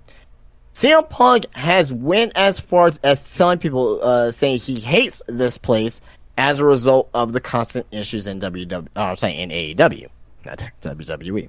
Uh-huh. And the last thing here, before we talk about this part here, CM Punk confronted Tony Khan in his locker room in what has been characterized as a tense manner. At one point, according to 3 sources who have heard about the situation, he told Khan he quit and chewed out Khan with harsh phrasing. That is coming from PW Torch with that. So, stop there. I don't know if you heard that story yet or seen that. Mm-hmm. Oh, okay, good. What are your thoughts about that? Kind of want to gauge your opinion on that there. I believe he told Tony, "No more hugs." I'm playing. Yeah, it's just it's just one of those things that doesn't. It wouldn't surprise me if that's really the truth because, like I just mentioned about Punk, the difference between him and Cody is Cody had all the patience in the world until he didn't have any more patience, for this company, whereas Punk really doesn't have patience for especially buffoonery, as some people might put it. The difference between someone like a Tony Khan and a Punk, or not a Punk, but a Tony Khan and a Vince, was that Vince, really didn't know how to push him. He saw the talent and the potential, but still at the end of the day didn't push him the way a lot of fans thought he should be pushed, and the way Punk thought he should be pushed. Whereas a Tony gives him everything he wants, but at the end of the day, he still doesn't know how to run a wrestling company. He doesn't know how to keep his house in order because the inmates are the ones that are running the asylum, and that's something that a lot of people that we know that have their sauces in AEW will say the same thing. Even Lufisto was on Rene Dupree's podcast, and she essentially kind of said the same thing without having to ad nauseum talk about what happened for that whole weekend, where it felt like a whole weekend of shit, where she just kind of confirmed the inmates are the ones running the asylum. And she didn't even get to meet Tony. That was kind of the fucked up part, is that she just wanted to meet Tony, but she didn't get to meet him. Right. Tony, to me, is not meant for the wrestling business. At the end of the day, I think not meant. Well, I think this is what I think. I think that he wears too many hats. Way too many hats. And I think that with him wearing too many hats that's why we're seeing some slippage in some things that we're seeing, like with the backstage stuff. But to me, it shouldn't have gotten to that point, right? I'm not blaming Tony Khan for this entire thing. I mean, you may not, but I actually feel bad for him. I mean, I'm not blaming him either. I don't mean to talk over you, but like I legit kind of feel bad for Tony because, by all accounts, I think Tony Khan is a very nice person, but I think that's kind of that's a detriment in some ways. But well, not necessarily just that. Yeah, and I agree with you there for sure. Not necessarily just that, but it's like anytime when he has a very big event that's successful, right? The show was overall good. We gave it a 7 out of 10, which is good. A good show. Anytime when they have a good show or like a big show, something like this happens. And again, as I mentioned earlier, he needs to make examples out of Jack and CM Punk. What those examples are, we can speculate about that in a little bit. But to me, it shouldn't even got to that point. If he was in Gorilla, and if CM Punk was in Gorilla with Samoa Joe right before their match, and if Jack Perry is knocking on the glass, right, and saying that, and CM Punk gets agitated, Tony has to think, he has to read the room and be like, oh, fuck. Like, oh, fuck. Like, I didn't clear Jack to say that. First of all, I think, this is what I think. I think Tony Khan needs to be a micromanager. He needs to micromanage everything. Every single fucking thing. Mm-hmm. I know that's the opposite of what he didn't want to create that culture originally, which is good to try out first, see where it goes. But you gotta micromanage everything and everybody. Because if this is getting past you of what Jack said, and that's what started this whole thing of what Jack said, then at the end of the day, you have nobody but to blame but yourself. Again, I don't think Tony deserves all the blame for this because Jack should have been, a professional and know on, what's going to set Punk off and things of that nature. But, and I blame Punk a little bit for that as well because everyone's to blame. But I blame Punk a little bit as well to be the professional and be like, well, shit, man, like if I end up, going after Jack, that could be another bad situation. That would look bad on me.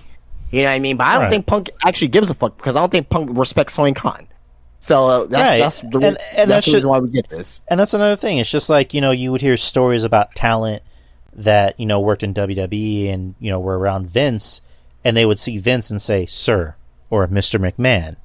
Someone like Tony, I mean, can you imagine saying, hello, sir, to Tony Khan? Like, he just, again, don't mean to sound like a dick, but it's just like... Hello, sir, yes. I mean, but it's going to be more of a line. It's not going to be as... It's going to feel forced, because you're going to want to walk that line of, like, I don't respect this guy, but he's paying me, so I'll just call him Sir or Mr. Khan. I mean, let's call it what it is. There's talent back there that respect Tony Khan. There is. Right. There's talent back there that respect Tony Khan.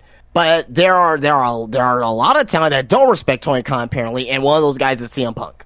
Mm-hmm. Period.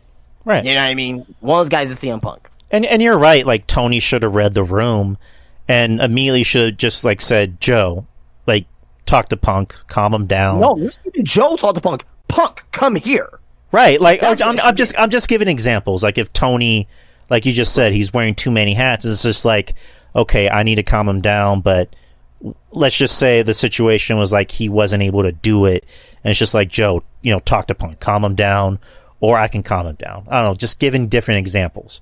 Like, in some ways, Tony should have just been a boss and should have just sitting there and watching it unfold.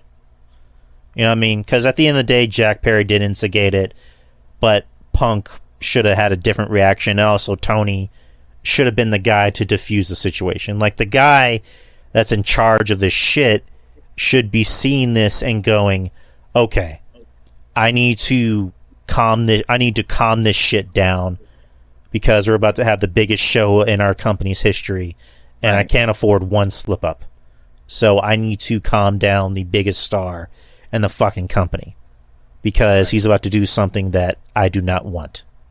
So it's just Tony wears too many hats. Like Tony, I think should really consider just being the business guy, being the guy that makes the deals, that makes money, and just have how we've always said. He needs to have an enforcer. He needs to have the guy that's running the show that's not afraid to hurt people's feelings. Apparently, Christopher Daniels is supposed to be the head talent relations. Where was he in this situation? Why am I not hearing anything about Christopher Daniels? Maybe because CM Punk doesn't want him there. I don't fucking know. Right, like have a guy who's not afraid to stand up to Punk. I mean, I don't get it. I don't understand it, and I feel sorry for. I don't feel sorry for guys like Sting or Christian or Moxley or Bryan because they already have made careers already. I mean, not say I don't feel sorry for those kind of me. The people I feel sorry for. I feel sorry for the people like a Hook, right? Like no one's talking about Hook coming out of this or whatnot. Hook seems like a good guy for the most part. You know what I mean? Like for the most part, I don't know him personally, but like. Just from what I've seen and and some of the interviews that he's done, like what I mean, like but there's a lot of people like Swerve, what I mean, Darby Allin, guys that actually go out there, they do everything that they can to pull on a good show, right, and they go home for the most part, right. I don't hear bad things about certain people coming out of the locker room. And some of those guys, like the Acclaimed, right? Al Black. Those guys, they had a match on the show. No one's going to fucking talk about it or even remember it due to this whole situation. And at the end of the day, it's selfish on CM Punk's end. It's selfish on Jack Perry's end. It is very mismanaged by Tony Khan. So it's a really fucked up situation, and it should be this way at the end of the day. And the fact that we'll go into the next part here that the belief that within AEW is that CM Punk and Jack Perry are both suspended pending the results of an investigation. That was coming from Brian Alvarez. CM Punk stated that he was not informed of a suspension by AEW, and that's coming from Sean Ross Sapp. So I want to kind of talk about that real quick. CM Punk was not informed that he was suspended by AEW. Doesn't mean that he's not suspended. Some people are thinking that there's something in the wrong there.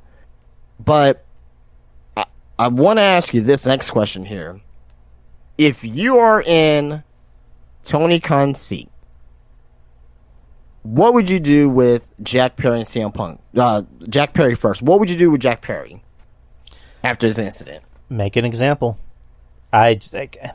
Maybe this might be too harsh, but again, the big thing we've been with Tony is that he needs to be a boss. He needs to put his big boy pants on. Fire Jack Perry, because just hear me out. He has proven that he is more trouble than he's worth. He is a guy that has been with AEW since day one, and he has shown promise in the beginning. But over time, I don't know what happened. I don't know if this is overnight. He has grown a big head. And again, he instigated this shit. You need to make an example. Fire him. Because I'm not saying fire Punk. Maybe fine Punk. Fine Punk or suspend Punk. I don't know. But let me finish. So that's a huge issue for me. Yeah, fire. And the reason why I'm saying that is because that's not fair and balanced. I wholeheartedly disagree. If you really want to make an example, if you really want to make an example, if you really want to put your foot down and let everyone know, don't fuck with me. I'm not Mr. Nice Guy, everyone's best friend, takes pictures and hugs everybody, Tony Khan. Fire Jack Perry. So fire Jack Perry and just fine CM Punk? Fine him, suspend him, maybe suspend him by just to show everybody, listen. That's not making an example. What that's doing is that's still enabling CM Punk. Like, hey, you can be fired. But I'm just gonna fine CM Punk over here, who, at the end of the day, he's the common denominator. And suspend him. No, you can't do that. You can't just suspend him. If you're firing Jack Perry, you gotta fire CM Punk. I'm sorry, you gotta fire CM Punk too.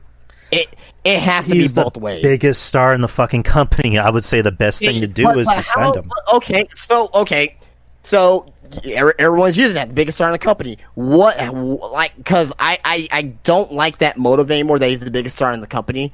Because what if, okay, what's it gonna take for him to get fired then? Does he have to fuck Tony Khan's girlfriend? I would say the way Tony Khan looks at it, this is your third strike. You get one more strike and you're out. Okay, so CM Punk gets 3 strikes, but Jack Perry gets 1. I don't know, man. Just look at who's bringing in more revenue, who's bringing in more eyes and ears for the product. That right there will be a very bad situation if Tony Khan were to do that. That would be a very bad situation if Tony Khan were to do that, because that would just prove right there that it doesn't matter how long you've been with the company, how faithful you've been with the company. If you make one mistake, right? Because this was Jack Perry's one mistake. This is Road Glass, Crimea River, and the situation with CM Punk, right? Like, the little backstage back and forth, I don't really see that as anything. To me personally, I don't really see it as anything, because that was more of a conversation. I'm pretty sure a conversation like that happened like every day back there. But you got CM Punk with Brawl out, just basically burying your EVPs on TV, well, on streaming rather, but you know what I mean, on TV, like verbally burying Colt Cabana wherever they deserved it or not. He still brought that dirty laundry out, right? Mm-hmm. He ended up getting suspended for it, right? After he was injured, he ended up getting suspended for it. So did the Elite. They both got suspended as well. He comes back, does the promo, what was it, like $1 Phil, wherever the fuck it was, wherever that promo was, and that wasn't bad. But the promo about Hangman Adam Page, I don't know if I would have done that. Apparently he got fined for that as well, for the Hangman Adam Page promo after Collision. And now you have an incident with Jack Perry. But Jack Perry has one incident, and like I don't know if I will go with that. Now, this is what I will do personally. Like, if I fire Jack Perry, I will fire CM Punk. This is what I would do with Jack Perry. Me personally, I will suspend him for 90 days. You don't get any money whatsoever without pay, right? No royalties, no nothing. 90 days without pay. When you come back on TV, you will be buried. I'm not gonna tell them that, but they will be buried.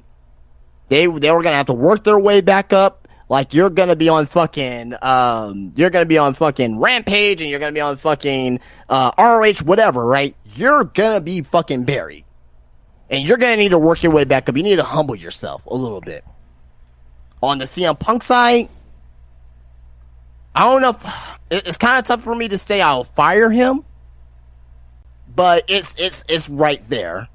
Because even though CM Punk is the biggest star, he is. But I will say this: you got to know how to take your losses and just say, because it doesn't seem like Punk is going to change. Because if Punk comes back, do you think that there's a possibility? Not saying that I will for sure, but do you think there's a possibility that Punk could have another blow up like this again? Just history has proven, again, we've already established we're not taking sides, but we know who's to blame. I think for Tony needs to just hash it out with Punk and just be like, listen, we already know how you are. Do you want to be here or not? Because, again, like you just said, the news of Punk saying, I hate this place, I don't want to be here. Right. Yada. I think if Punk leaves, we're not going to see Punk ever again in a wrestling ring. Like, I think he's just done straight. But, yeah. Again, it's one of those things of, like, does Tony Khan really want to fire CM Punk? I'm just looking at this from Tony Khan's perspective. Right. I don't think he's going to fire CM Punk. I think at most he might suspend him or fine him. I don't know. But I believe you are correct. I believe that you are correct, that Tony Khan will probably just end up finding CM Punk. Right. I believe that's the case. What I'm saying is that what should be done, right? I think that he should consider of letting him go, because if he brings him back, it could be another situation. Jack Perry, he's young. He's had a couple incidences. Well, this one major incident, but before that, he hasn't had any issues. So so that's why I disagree with you, like firing right outright, because well, shit. If I'm a young guy, it's like, well, fuck, man. If I make him, because also, you know what that will kind of tell some of the younger guys, like, fuck, man. If I make a mistake too, I may end up getting fired, and that's just such a bad message to the young guys that are there. Well, wasn't that kind of the point, is to kind of make a statement from the boss? No. This is what I'm saying. A lot of guys are gonna feel like they're gonna be walking on eggshells. Like a fucking Darby Allin, like a Hook, like whoever else you want to name, whoever else you want to name. Well, it's more so for the guys that have that prima donna attitude, because how many times have you heard about Darby Allin having a prima donna attitude? How many times have you heard about? Let's say in the next couple of months, Darby Allin has a thing with Moxley or CM, or let's say CM Punk, just for fucks, with CM Punk, right? Then all of a sudden, the narrative is going to change on Darby Allin. Like, oh, Darby Allin's a prima donna now. Darby Allin, this, that, and the other. But they need to be made an example out of. So the narrative changes depending on the situation, the wrestler, and and all of that. So this is the major point I'm getting to. You can't fire Jack Perry, because all the young guys, especially with their contracts, who not re-sign with AEW, they're gonna start to look at other avenues at WWE for one, and they're gonna be like, I can go over there, probably make more money. And Darby Allin's not gonna go to WWE. He's said that many times already. I'm just making an example. I can go over there, make more money, and most likely not have to deal with this backstage drama shit. I'm over here, AEW, it seems like there's one guy, two guys, three guys that are really running this shit. Favoritism. I don't like that. That's how I will look at it, me personally. But I digress. I think, to me, again, you're probably not going to agree with this, but I think AEW seems better management. And I just don't think Tony's it, because again, the joke about Tony is that he's the new Herb Abrams. Yes and no, but speaking of, on a lighter note, did you see Tony Khan after the during the press conference where he was holding up the belt with Orange Cassidy and Penta? Look, he looked out of. Did you see that? I gotta find it. I gotta find it, man. It's gonna make you die. Oh my god. But yeah, continue. Sorry. No, just again, I just don't think Tony's the guy to run a wrestling company, because he clearly just doesn't know how to run it. Because it's one of those things of he wants to wear many hats. He wants to try to be everyone's best friend. He wants to try to be the tough boss, but he can't be that tough boss because he doesn't have that dog in him. Right. He really doesn't. So that's why they need a guy that's clearly not Christopher Daniels, because where the fuck is he in this? I have no idea. They need to have that guy be the enforcer who's not afraid to be mean to everybody. Even CM Punk. Tony Khan can still be involved with AEW without not necessarily being creative. I'm pretty sure he still wants to be involved in the creative aspect, but just with him, as we mentioned, wearing a lot less hats. So do you think there's still a spot for Tony Khan in the company in general, or do you think that Tony Khan should just be out of the company, period? I think if he's out of the company, then that means AEW ends too at the same time. So. No. I was saying I think he should just run the business side of things, take care of take care of the shit involving money. That's all you got to do. Just run the business side of things, and bring in a wrestling guy to be the enforcer, or maybe, you know what, fuck it, not even a wrestling guy. Bring in somebody who's just not again, be the enforcer, be the guy who's not afraid to keep everybody in check, even the stars, even Kenny, even Punk. You know what I mean? Yeah. I just love the fucking picture you posted. He was literally sitting there like that for like 20 seconds. I'm like, what the fuck's the matter with Tony, man? Oh my god, man. So they had this picture alongside with the Herb Abrams holding up the. I don't know if you ever seen that one where he's holding up the title. He's has that same look in his eyes. Yeah, it's fucking hilarious, man. Yeah, like Tony Khan's unintentionally funny for the most part, but regardless, he's funny, but in a sad way. Well, yeah, that's what I'm saying. Unintentionally funny. Yeah. But yeah, they need a Jim Cornette, but not Jim Cornette, if that makes sense. No, Jim Cornette will probably end up killing himself if he. He'll kill himself and kill everybody there. But continue. So yeah, I mean, I don't really have much else to say about this, other than in closing. I'll just say this in closing. In closing, obviously, this wouldn't happen in WWE, but I would just say this. Jack, hopefully this is a wake-up call for him at the end of the day. Hopefully this is a wake-up call for him at the end of the day. Hopefully he holds himself accountable on this here. Me personally, I don't think he should be fired. I don't think he should be fired, but you know, suspend it for a while. Even suspend him for I said 9 days. Suspend for fucking 6 months. Whatever. That's a great example, right? 6 months without pay. That's really hurting you're missing half a year of fucking salary. That will hurt you. You know what I mean? Mm-hmm. That's a big enough example right there. CM Punk, he's made millions in wrestling, right? Like to your point, I will kind of have Tony kind of have that last heart to heart. Either you shape up or you shape out. Do you want to be here? Yes or no? Any next flare up, doesn't matter what it is, doesn't matter how big or little it is, your ass is gone, right? Because you got to think about it this way. Collision, I don't think Collision would have happened without CM Punk, right? Mm-hmm. There's some people today that kind of mention, CM Punk's kind of like the afterthought on Collision, but people watch Collision because of CM Punk. But this is the big thing that no one's talked about and no one's brought up as of yet. AEW, what is AEW based out of? Like what or where? Well, where? I'm sorry, I said what? My bad. Where are they based out of? Jacksonville. They're based out of Jacksonville. Where is their biggest market? Chicago. Exactly. You will fuck yourself if CM Punk's not there in AEW, and that kind of puts him in the corner. I think CM Punk knows that, and if they end up, because how many times do they go to Chicago a year?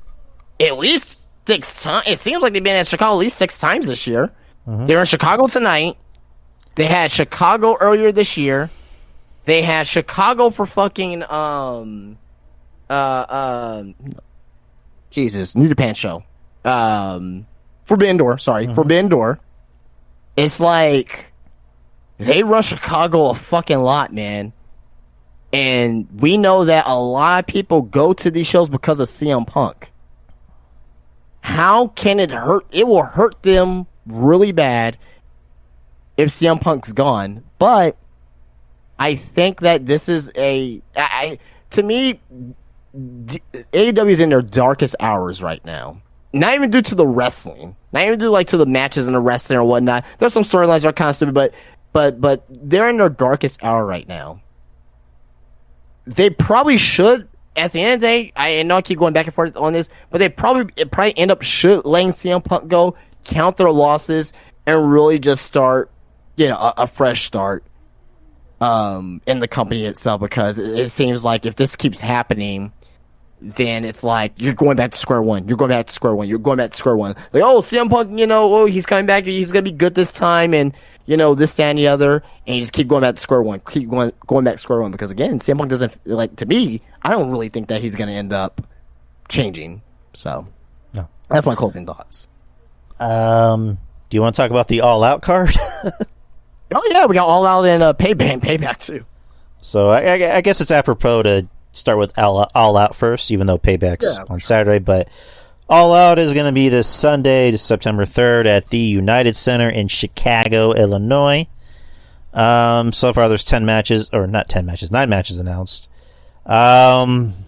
This doesn't look like a good show. Oh no, we'll just run through the card real quick, and we'll just kind of gauge each other's opinions. We have Luchasaurus with Christian Cage versus Darby Allin for the TNT Championship. We have Miro versus Powerhouse Hobbs in a singles match. We have Chris Statlander, the AEW TBS champion, versus Ruby Soho. We have the AEW International Championship, Orange Cassidy versus Jon Moxley.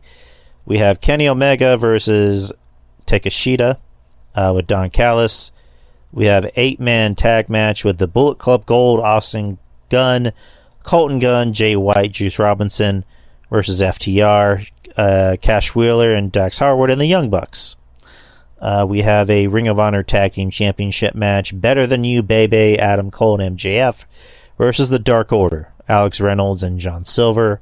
We have a Ring of Honor Ring of Honor World Television Championship, Samoa Joe versus Shane Taylor. And we have a tag team champion, I need something to drink because I'm fucking up right now. Not tag team championships, Jesus Christ. A tag team match, fuck. Eddie Kingston and Katsuyori Shibata versus Blackpool Combat Club, Claudio Castagnoli and Wheeler Yuta. I'll be right back and get something to drink. Yeah, sure. Discuss. So everyone in the chat. So we heard the card here. If you don't have the card, you can bring it up on Wikipedia.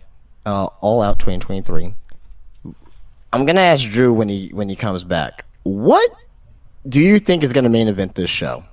And I don't think all the matches are official yet, because there's no Hangman on this card, which is kind of, as of right now, is really concerning that he's not on the card. He should be on the card. I mean, it's fucking Hangman, but what do you think is going to be the main event for the show? Like this feels like a 2K24. I'm back. Oh, you're back already. Okay, this feels like a 2K24 universe mode. I just asked the chat, and I ask you this as well. What do you think is going to be the main event of this show? There's no world title match on this show. Probably the Ring of Honor Tag Team Championship match, because it's CM Punk and Adam Cole. No, MJF and Adam Cole. There's no CM Punk. Fuck. This is why I need something to drink. MJF and Adam Cole. Fuck. I mean, they're the biggest stars on the show. So the Dark Order is going to main event their WrestleMania. I didn't say it was a good idea. I'm just saying that's probably going to be the main event. No, I get you. To me, it's really only 2 matches. And one of them I don't think is going to main event just because of it's Chicago. Kenny Omega versus Takeshita. Maybe it'll probably. Well, I mean, I think they could probably do it, but the fans are going to be very pro Takeshita, or it's going to be Orange Cassidy versus Jon Moxley. Right. Which I don't agree with either or. For the record, I'm just saying why I think it may main event. Right. I need to get better headphones because these headphones are fucking up. Give me a second. I'm sorry. No, you're good. You're good.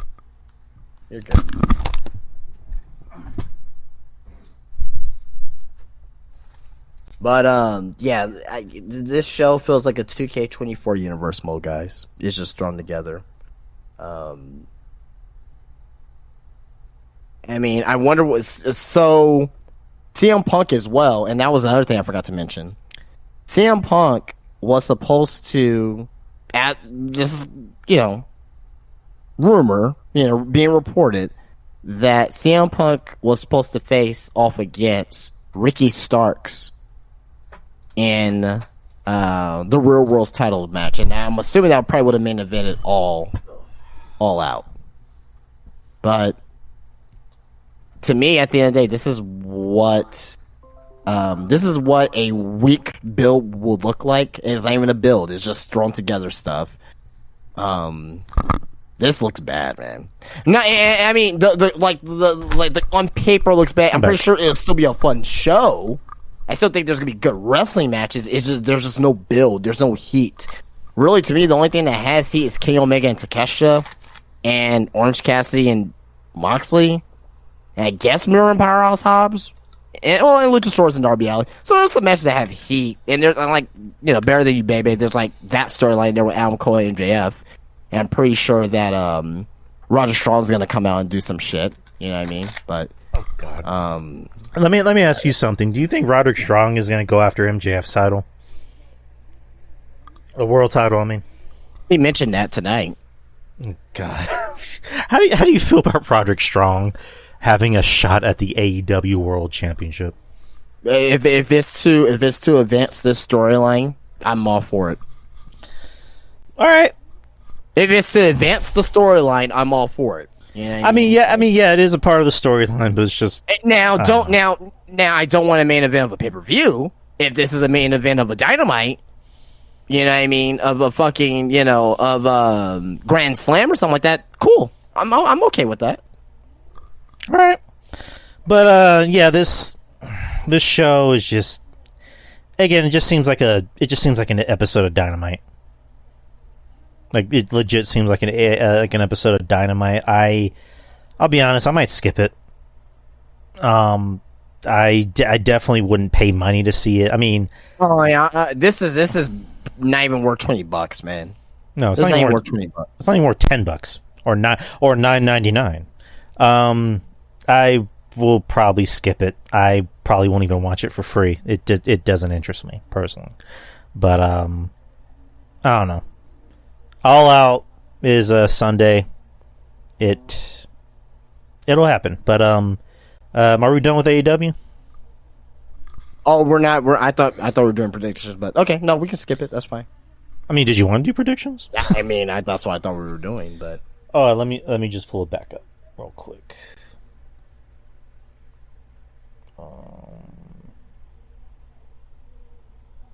All Out 2023. All right, here we go. I mean, we don't have to go into depth. We just pick the win who's gonna win. Yeah, I got you. All right, so TNT Championship, Luchasaurus versus Darby Allin. Gonna go with Luchasaurus. I'm gonna go with Luchasaurus as well. Miro versus Powerhouse Hobbs. Miro. And it sucks. I like both guys, but Miro. Oh yeah, for sure. I mean, Powerhouse Hobbs, you haven't got a win last year, so. TBS Championship, Chris Statlander versus Ruby Soho. Well, I like Stat. I'm gonna stick with Statlander. Yeah, Statlander. I do like Statlander. Yeah.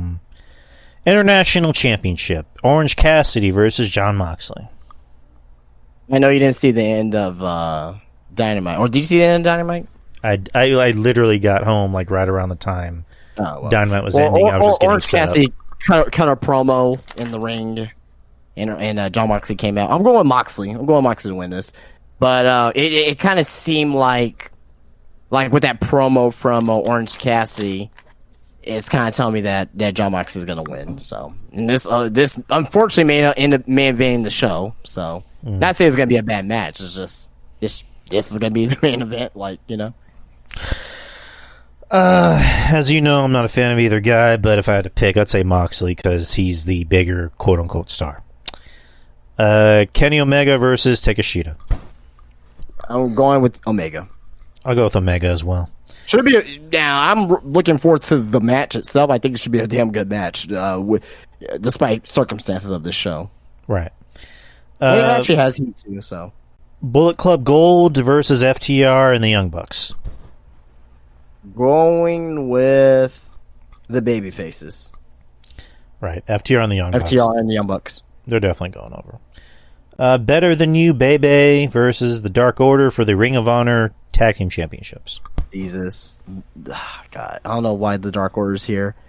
I mean, happy that they're getting an opportunity. It's just out of left field. It should have been Aussie Open again, but because I know they won the Battle Royal tonight. But I'm going with MJF and Adam Cole. Same. Samoa Joe versus Shane Taylor for the Television Championship. What was Shane Taylor? going with Shane Taylor. I'm glad I've seen him wrestle in San Antonio here at Brand Outlaw several times. He's a big dude. Like, he's bigger than what he looks like he is on TV. But I'm going with Shane Taylor by the story that they're telling right now. So maybe they'll shock me. I'll go with you, and hopefully Samoa Joe can just leave this company. And then tag team match: Eddie Kingston and Shibata versus Blackpool Combat Club. Wheeler Yuta and Claudio. Going with Eddie and Shibata. I'll do the same as you. One name that is missing is Hangman. I don't know where he's at, but maybe he'll get a match. I don't know. I have no idea with who, but yeah. All right. So that's all in, people. All right. All right. So Payback. There's also something I wanted to bring up. This is kind of an interesting note. The first Payback happened 10 years ago, on June 16th on 2013, coincidentally in Chicago, or in Rosemont, Illinois, at the Allstate Arena. Let me just pull up the card real quick, because it's interesting that it happened 10 years ago, almost to the day. There was a pre-show match. It was Sheamus versus Damian Sandow. In a singles match, Sheamus won. The match was 10 minutes and 25 seconds.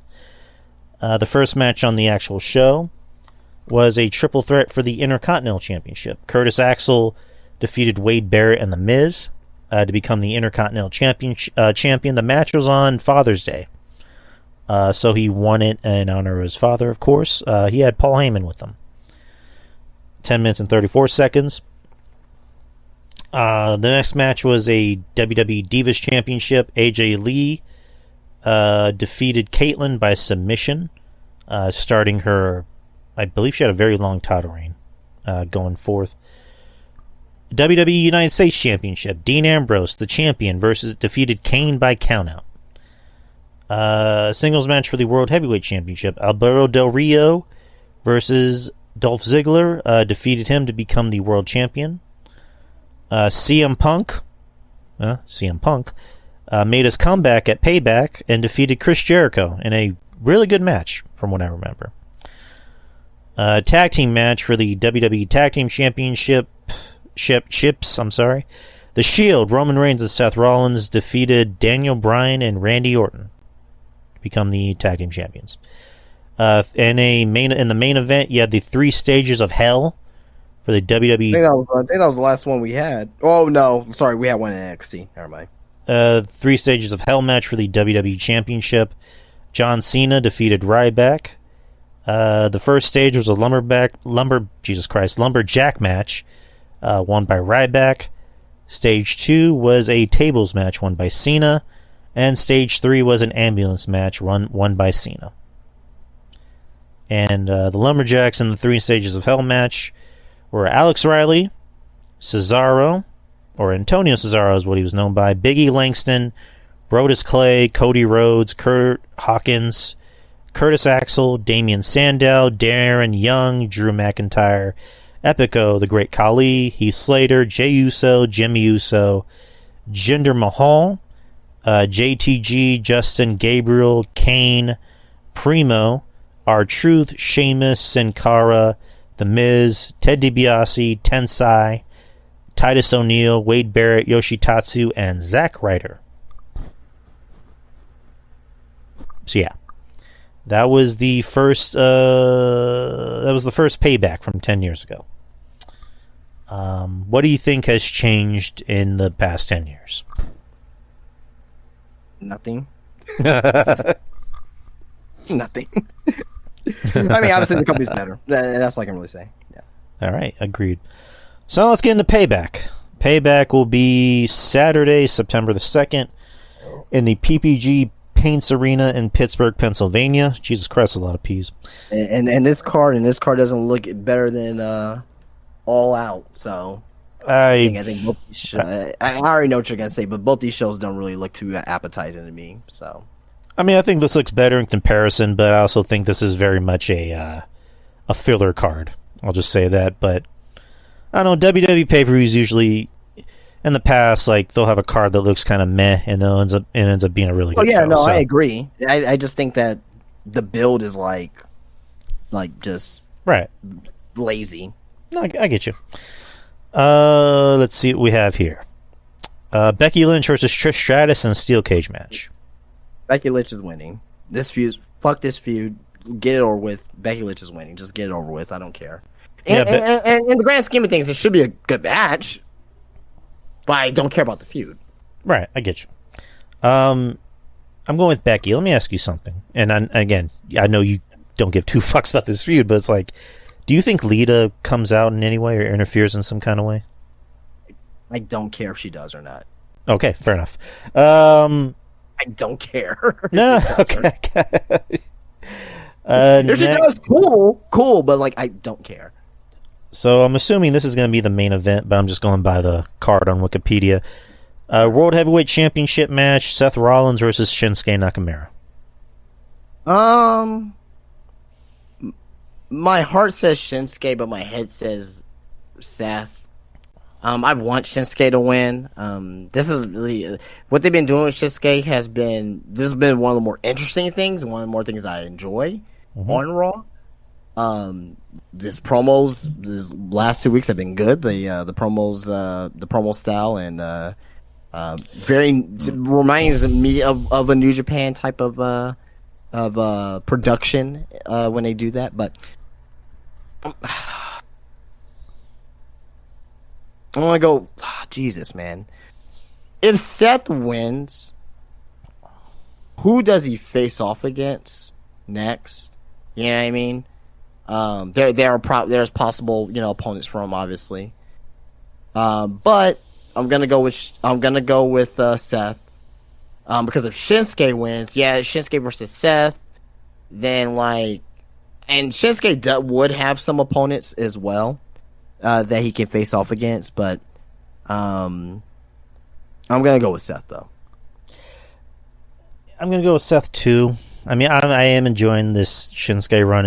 He's probably more interesting than he's ever been on the main roster. Agree. The thing with Seth is that, the whole thing with his back, and Seth has been very open about his back, but there hasn't been a lot of attention about his back, if that makes sense. Like, he doesn't go out there and wrestle like a man who's completely broken physically. Like, he still goes out there and wrestles a very high octane style. So it kind of makes you lose sympathy for Seth. When it's just like, okay, dude, you apparently have a fucked up back, but you still wrestle like you're trying to be Kenny Omega. I'm just throwing it out there. But you said, you brought up an interesting, question where it's just like, who does Seth go after next? I mean, I would imagine in this match, hopefully, Shinsuke goes after the back as much as he can, and then, Seth, pulling it out the last second and gets the win. I think that's the perfect opportunity for Damian to cash in my opinion. I don't know how you feel about that. I think it's too soon. I'd rather him. If they're gonna do this War Games thing, I think it's just me being I guess selfish about it, but maybe have him cash in at War Games because I think Seth will be involved in the War Games match in some fashion. All right. Women's World Championship match: Rhea Ripley versus Raquel Rodriguez. Rhea Ripley's winning. Don't care about this feud. Like both women. I do. I like both women. I don't care about this feud though. So I think this is going to end in DQ, and they're going to continue this. I see both of these women, and I don't see this just being a one-off feud. I think it's going to go. Oh, I don't either. Rhea's walking out the champion. I'll just put it like that. Right. Dom is more than likely going to get involved, and maybe Liv Morgan's going to get involved. I don't know, but yeah, this is going to continue after this. Rey Mysterio versus Austin Theory, United States Championship. Rey Mysterio winning. Rey Mysterio wins. They need to find a way to. I don't know if repackage is the right way to do it, but Austin Theory has lost so much steam after Mania. He he needs something quick. He needs his own faction. He needs something that makes him seem. He needs something that helps him stand out. You know, I mean, because you look at the landscape of WWE. You got LA Knight, who is, you know, one of the biggest stars on the company, and he's more interesting. You know, even, you know, yes, same thing with the Bloodline. You know, the Bloodline's the Bloodline. You know, Judgment Day is Judgment Day. Sami Zayn and Kevin Owens are doing their own thing, and then you got Austin Theory, who's just like, hey, I'm here. Remember, I used to be a thing. So he needs to do something to help him stand out. Like, he needs what. So to me, I think that WWE didn't really help him after WrestleMania. Right. They didn't do him any favors. So I'm not really gonna, you know, I'm not gonna blame or anything like that on Austin Theory.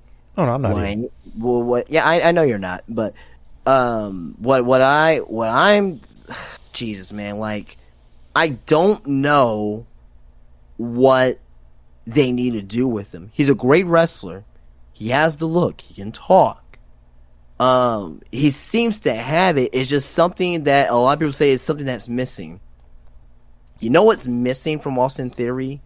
Give him feuds that people care about and put him in situations that people care about. With the exception of John Cena, they have not put Austin Theory in no feuds that we care about at all. This feud with Rey Mysterio, in theory, quote unquote, no pun there.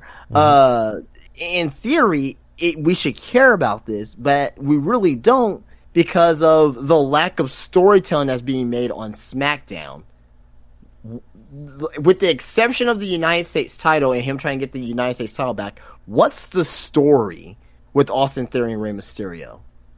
There is no story. There's nothing. There's no heat. Kinda, maybe. I mean, there's the whole thing where he took out Escobar, but that almost seems like it's going to be more of a thing for Escobar and Mysterio. That is nothing for Austin Theory. Yeah. It's nothing to advance Austin Theory.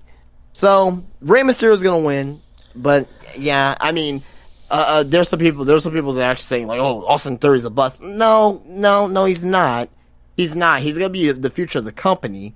It's just that they need to figure it out with him on what they want to do with him. Like, Randy Orton was, you know, like the first 2 years, Randy Orton wasn't, you know, he was kind of injured too as well. But, like, it took a while before they figured out what they were going to do with Randy Orton. It took a little bit before what they did with John Cena. You know, Batista came as the freaking Leviathan, you know what I mean? Before anything. And Deacon Batista. Yeah, oh, yeah, that's right, Deacon Batista. He was the Leviathan in OVW. But still, it's like, you know, give it a little bit more time. Give it a little bit more time, and we'll see on how they continue to develop Austin Theory. You know what I think too as well. I mean, this is nothing major. This is just my personal preference. I don't like his shorts. I'd rather have him in long tights. I like him in long tights better. All right. Next is where are we? We got LA Knight versus The Miz. LA Knight's winning. Yep. There should be no reason why The Miz is going to win. He only won one match this year. He doesn't need to make it number 2. I got LA Knight winning as well. Do you think this is a one-off, or do you think this continues? I really want this to be a one-off. Okay. I don't want this to continue.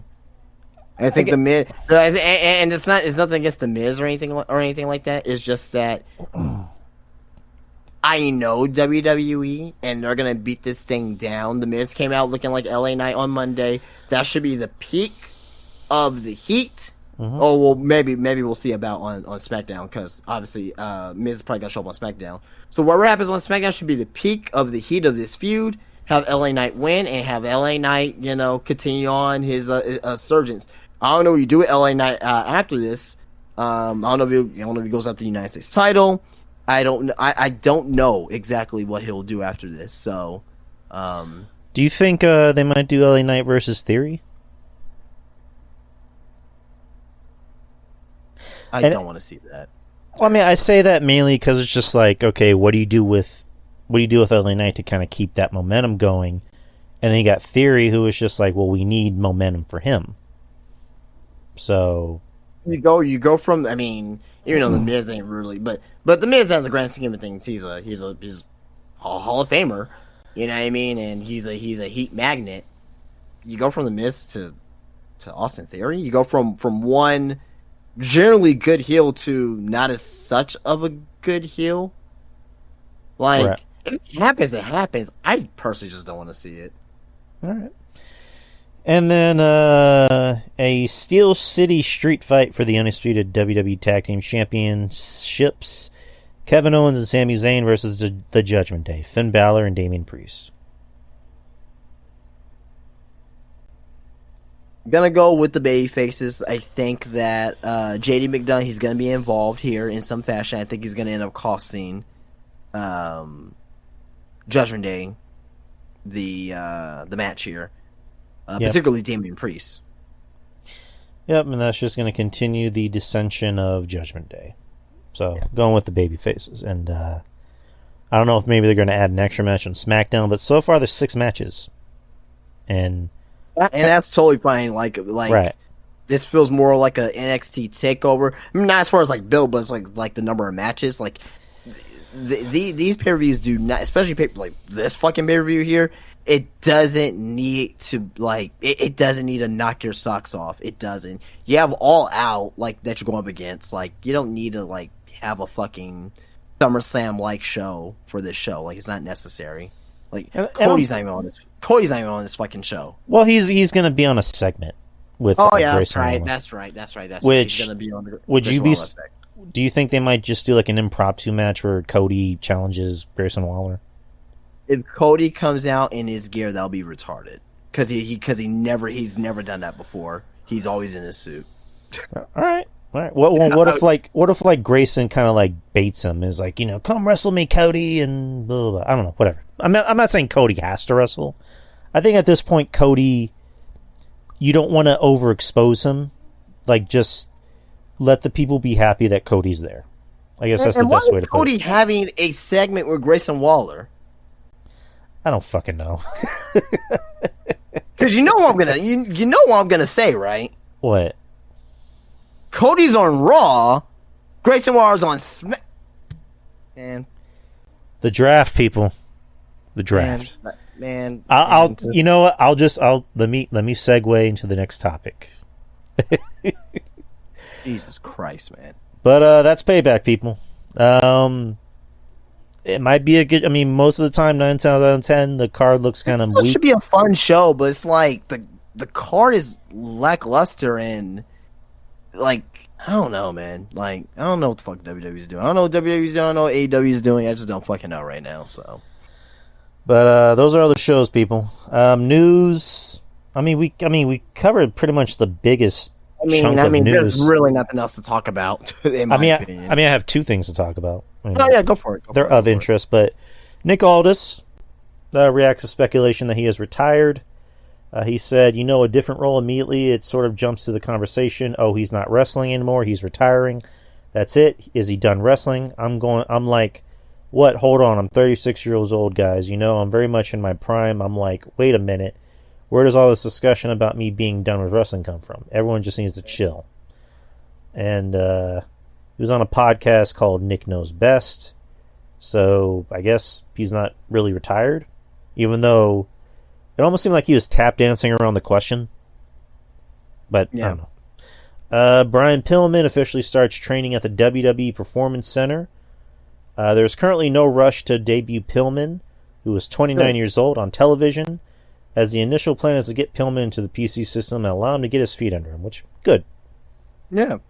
So, awesome. That's all the news. That's all the news I have. Oh, that's it? yeah, it's everything. I didn't bring any cards to review, so we pretty much, unless there's something you want to bring up. Yeah. No, we can probably wrap it up. Oh yeah, there's one, and you probably will be happy about this. Tyrus is no longer the NWA World Heavyweight Champion. He's forced to retire. He lost to EC3 Good. at the NWA 75th anniversary show. Good. That's all I gotta say. There you go. Well, but good on EC3. Just in closing, like, you know, like at the end of the day, guys, this is all entertainment. You know, pro wrestling is all entertainment for us. So respect the pro wrestling that we have, because it could be a lot.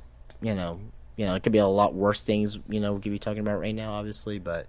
Again, rest in peace, Bray Wyatt. For me at least, I can't speak for Drew, but for me at least, like I'm putting things into more perspective now when it comes to wrestling and wrestlers and right. What they do for us and for our entertainment at the end of the day. And I'll try not to be as harsh as I am on the wrestlers, their gimmicks, their storylines, or whatnot. And I'll try to watch what I say when it comes to certain wrestlers who are now on TV and speculating all that stuff. So right, it's just like, I mean, in closing, it's just I've never tried to make anything personal when it comes to a wrestler. Am I the biggest Kenny fan? Do I think Kenny's kind of a yes? Yes. But do I wish bad things happen to Kenny? No, I don't, because I don't know the guy. I never met him personally. Maybe if I met him, he might be a nice guy. Same thing with the Young Bucks. Do I think they're kind of weirdos? Yeah. But I'm not a fan of the wrestling. Doesn't mean I hate them as people. Doesn't mean I wish they would, jump off a cliff. I really don't. It's just, unless they're like a Sunny... They can do a super kick off the cliff. Super kick party off a cliff. No. If you're someone like a Sunny who's just a very reprehensible, almost evil person... then whatever. Like you're gonna that's different. Or Aaliyah, who's a known racist, who's not being who's never got reprimanded by WWE. Just you name Jannetty. countless people. Or a Marty Jannetty. Yeah. Jannetty, yeah. Or Hannibal, whatever. But right. So there's a lot of reputable people, like just people who just don't have no good redeeming qualities about themselves, so that's different. But someone like like Austin Theory. Well, that's probably a bad example, actually. But a really bad example. Like Jesus Christ. My bad. Sorry, but again, it wasn't really proven to be true either at the same time. So I mean, Logan Paul. We'll use him as an example. Is he a shithead outside of wrestling? Yes, but do I wish bad things happen to him? No. Yeah, no. He there's like people like Logan Paul's I think he's misunderstood. He does stupid shit. He's more of a he's a knucklehead more than anything else. Right. Because I don't think me personally, I don't think he has done shit like out of like ill will or like on purpose. Like even like the Japanese suicide, he tried to bring awareness to it more than anything else, but people were more of just trying to get on because he filmed a dead body, which was the stupid thing. But regardless, though, we could talk about this all day. But right. But just at the end of the day, just if you take anything away from this podcast or anything from what we said today, just let's all try to be more understanding, better people. You know what I mean? Instead of getting mad about John Moxley, or getting mad about Gunther. Well, that's no one gets mad at Gunther about anything, or Orange Cassidy. Let's at the end of the day, they're all people. We're all people, and we all love this thing called pro wrestling, and we all enjoy it, for one reason or another. So, beautifully said. With that being said, we did 2.5 hours. Feels like it went by quick. Those 2.5 hours. But yeah, guys, great show, Justin, of course, as always. Yep. And absolutely fun show. And thank you to everybody that tuned in and listened. Thank you, Mish, who's the reason why we're all here tonight. Who keeps the lights on. Thank you to everybody, Maurice, Kyle, Punked Enigma. Let's see who else is here. I know. At one point we had 10 people here. Scott, of course, Village Idiot. I'm assuming that's Dirk. Anna, and just everybody else that listens and supports the show. Goof was here for a while too. Yeah. What was that? I said Goof was here for a while too. CM Goof, of course. Everybody else, appreciate the love and support. And support our friends, Wrestling Soup, Breaking the Apocalypse, John Draper, of course, our good friend. RJ, of course, our boy.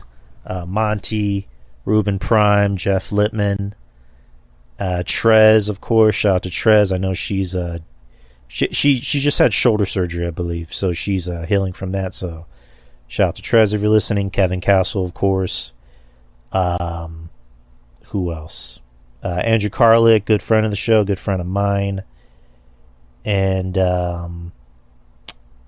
Wrestling Court with Julian and Rob. And just if I'm missing any names, I'm very sorry. Just shout out to everybody who's a friend of mine, friend of ours, friend of the show. It means a lot with all the shares and the likes. It goes a long way. And then, of course, you got the Patreon. Patreon is just $5 a month. Those are kind of the non-wrestling shows.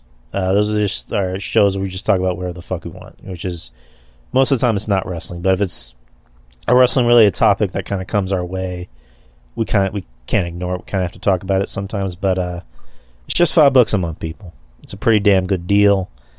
And then, of course, anywhere that podcasts are distributed, whether it be Google Play or not Google Play, but Google Podcasts, iTunes, Spreaker, YouTube. I mean, because technically you're Spotify. There you go.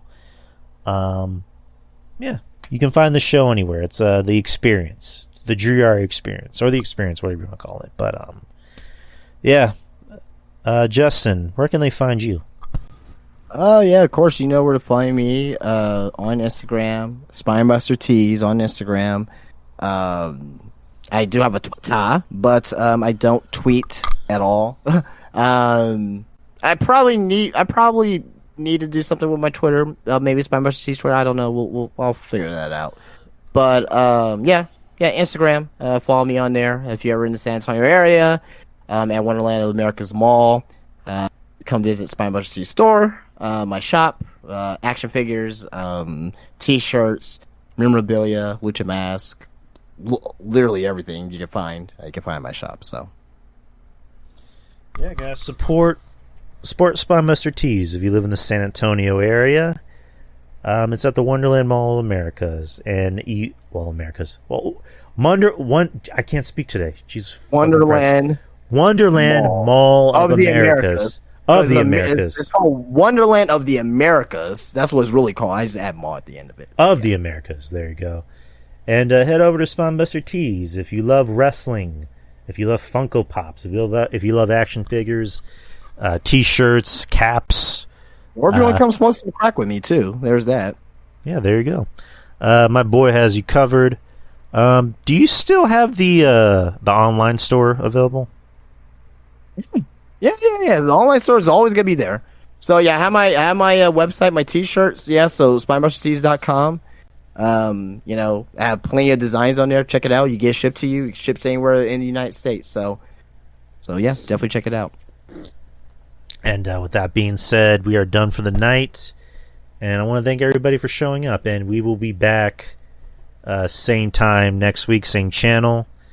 And it's the end of August. We're already in September. We got about 3.5 months. Yeah, tomorrow's the last day of this month, so we're already in September. We're about to get to the fall. We're going to get to sweater weather, hoodie weather, whatever you wear, and cold weather. So even though in Texas fall doesn't start till October?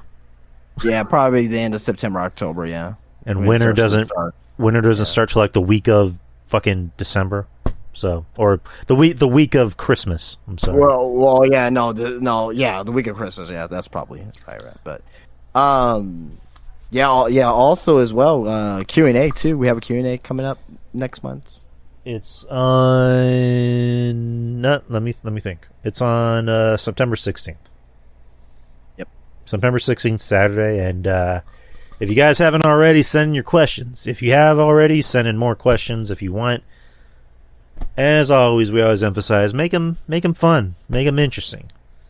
And I guess from here on out, we're only doing one Q&A a month, just so That way we can get in more questions.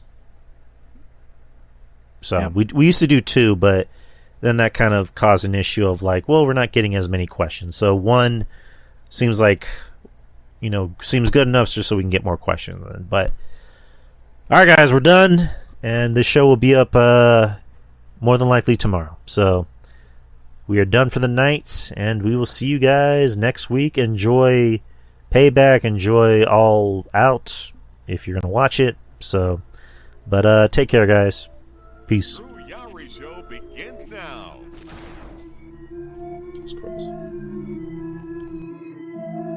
The Drew Yari Show. It's Drew Yari. It's Drew Yari. The Drew Yari Show. It's Drew Yari.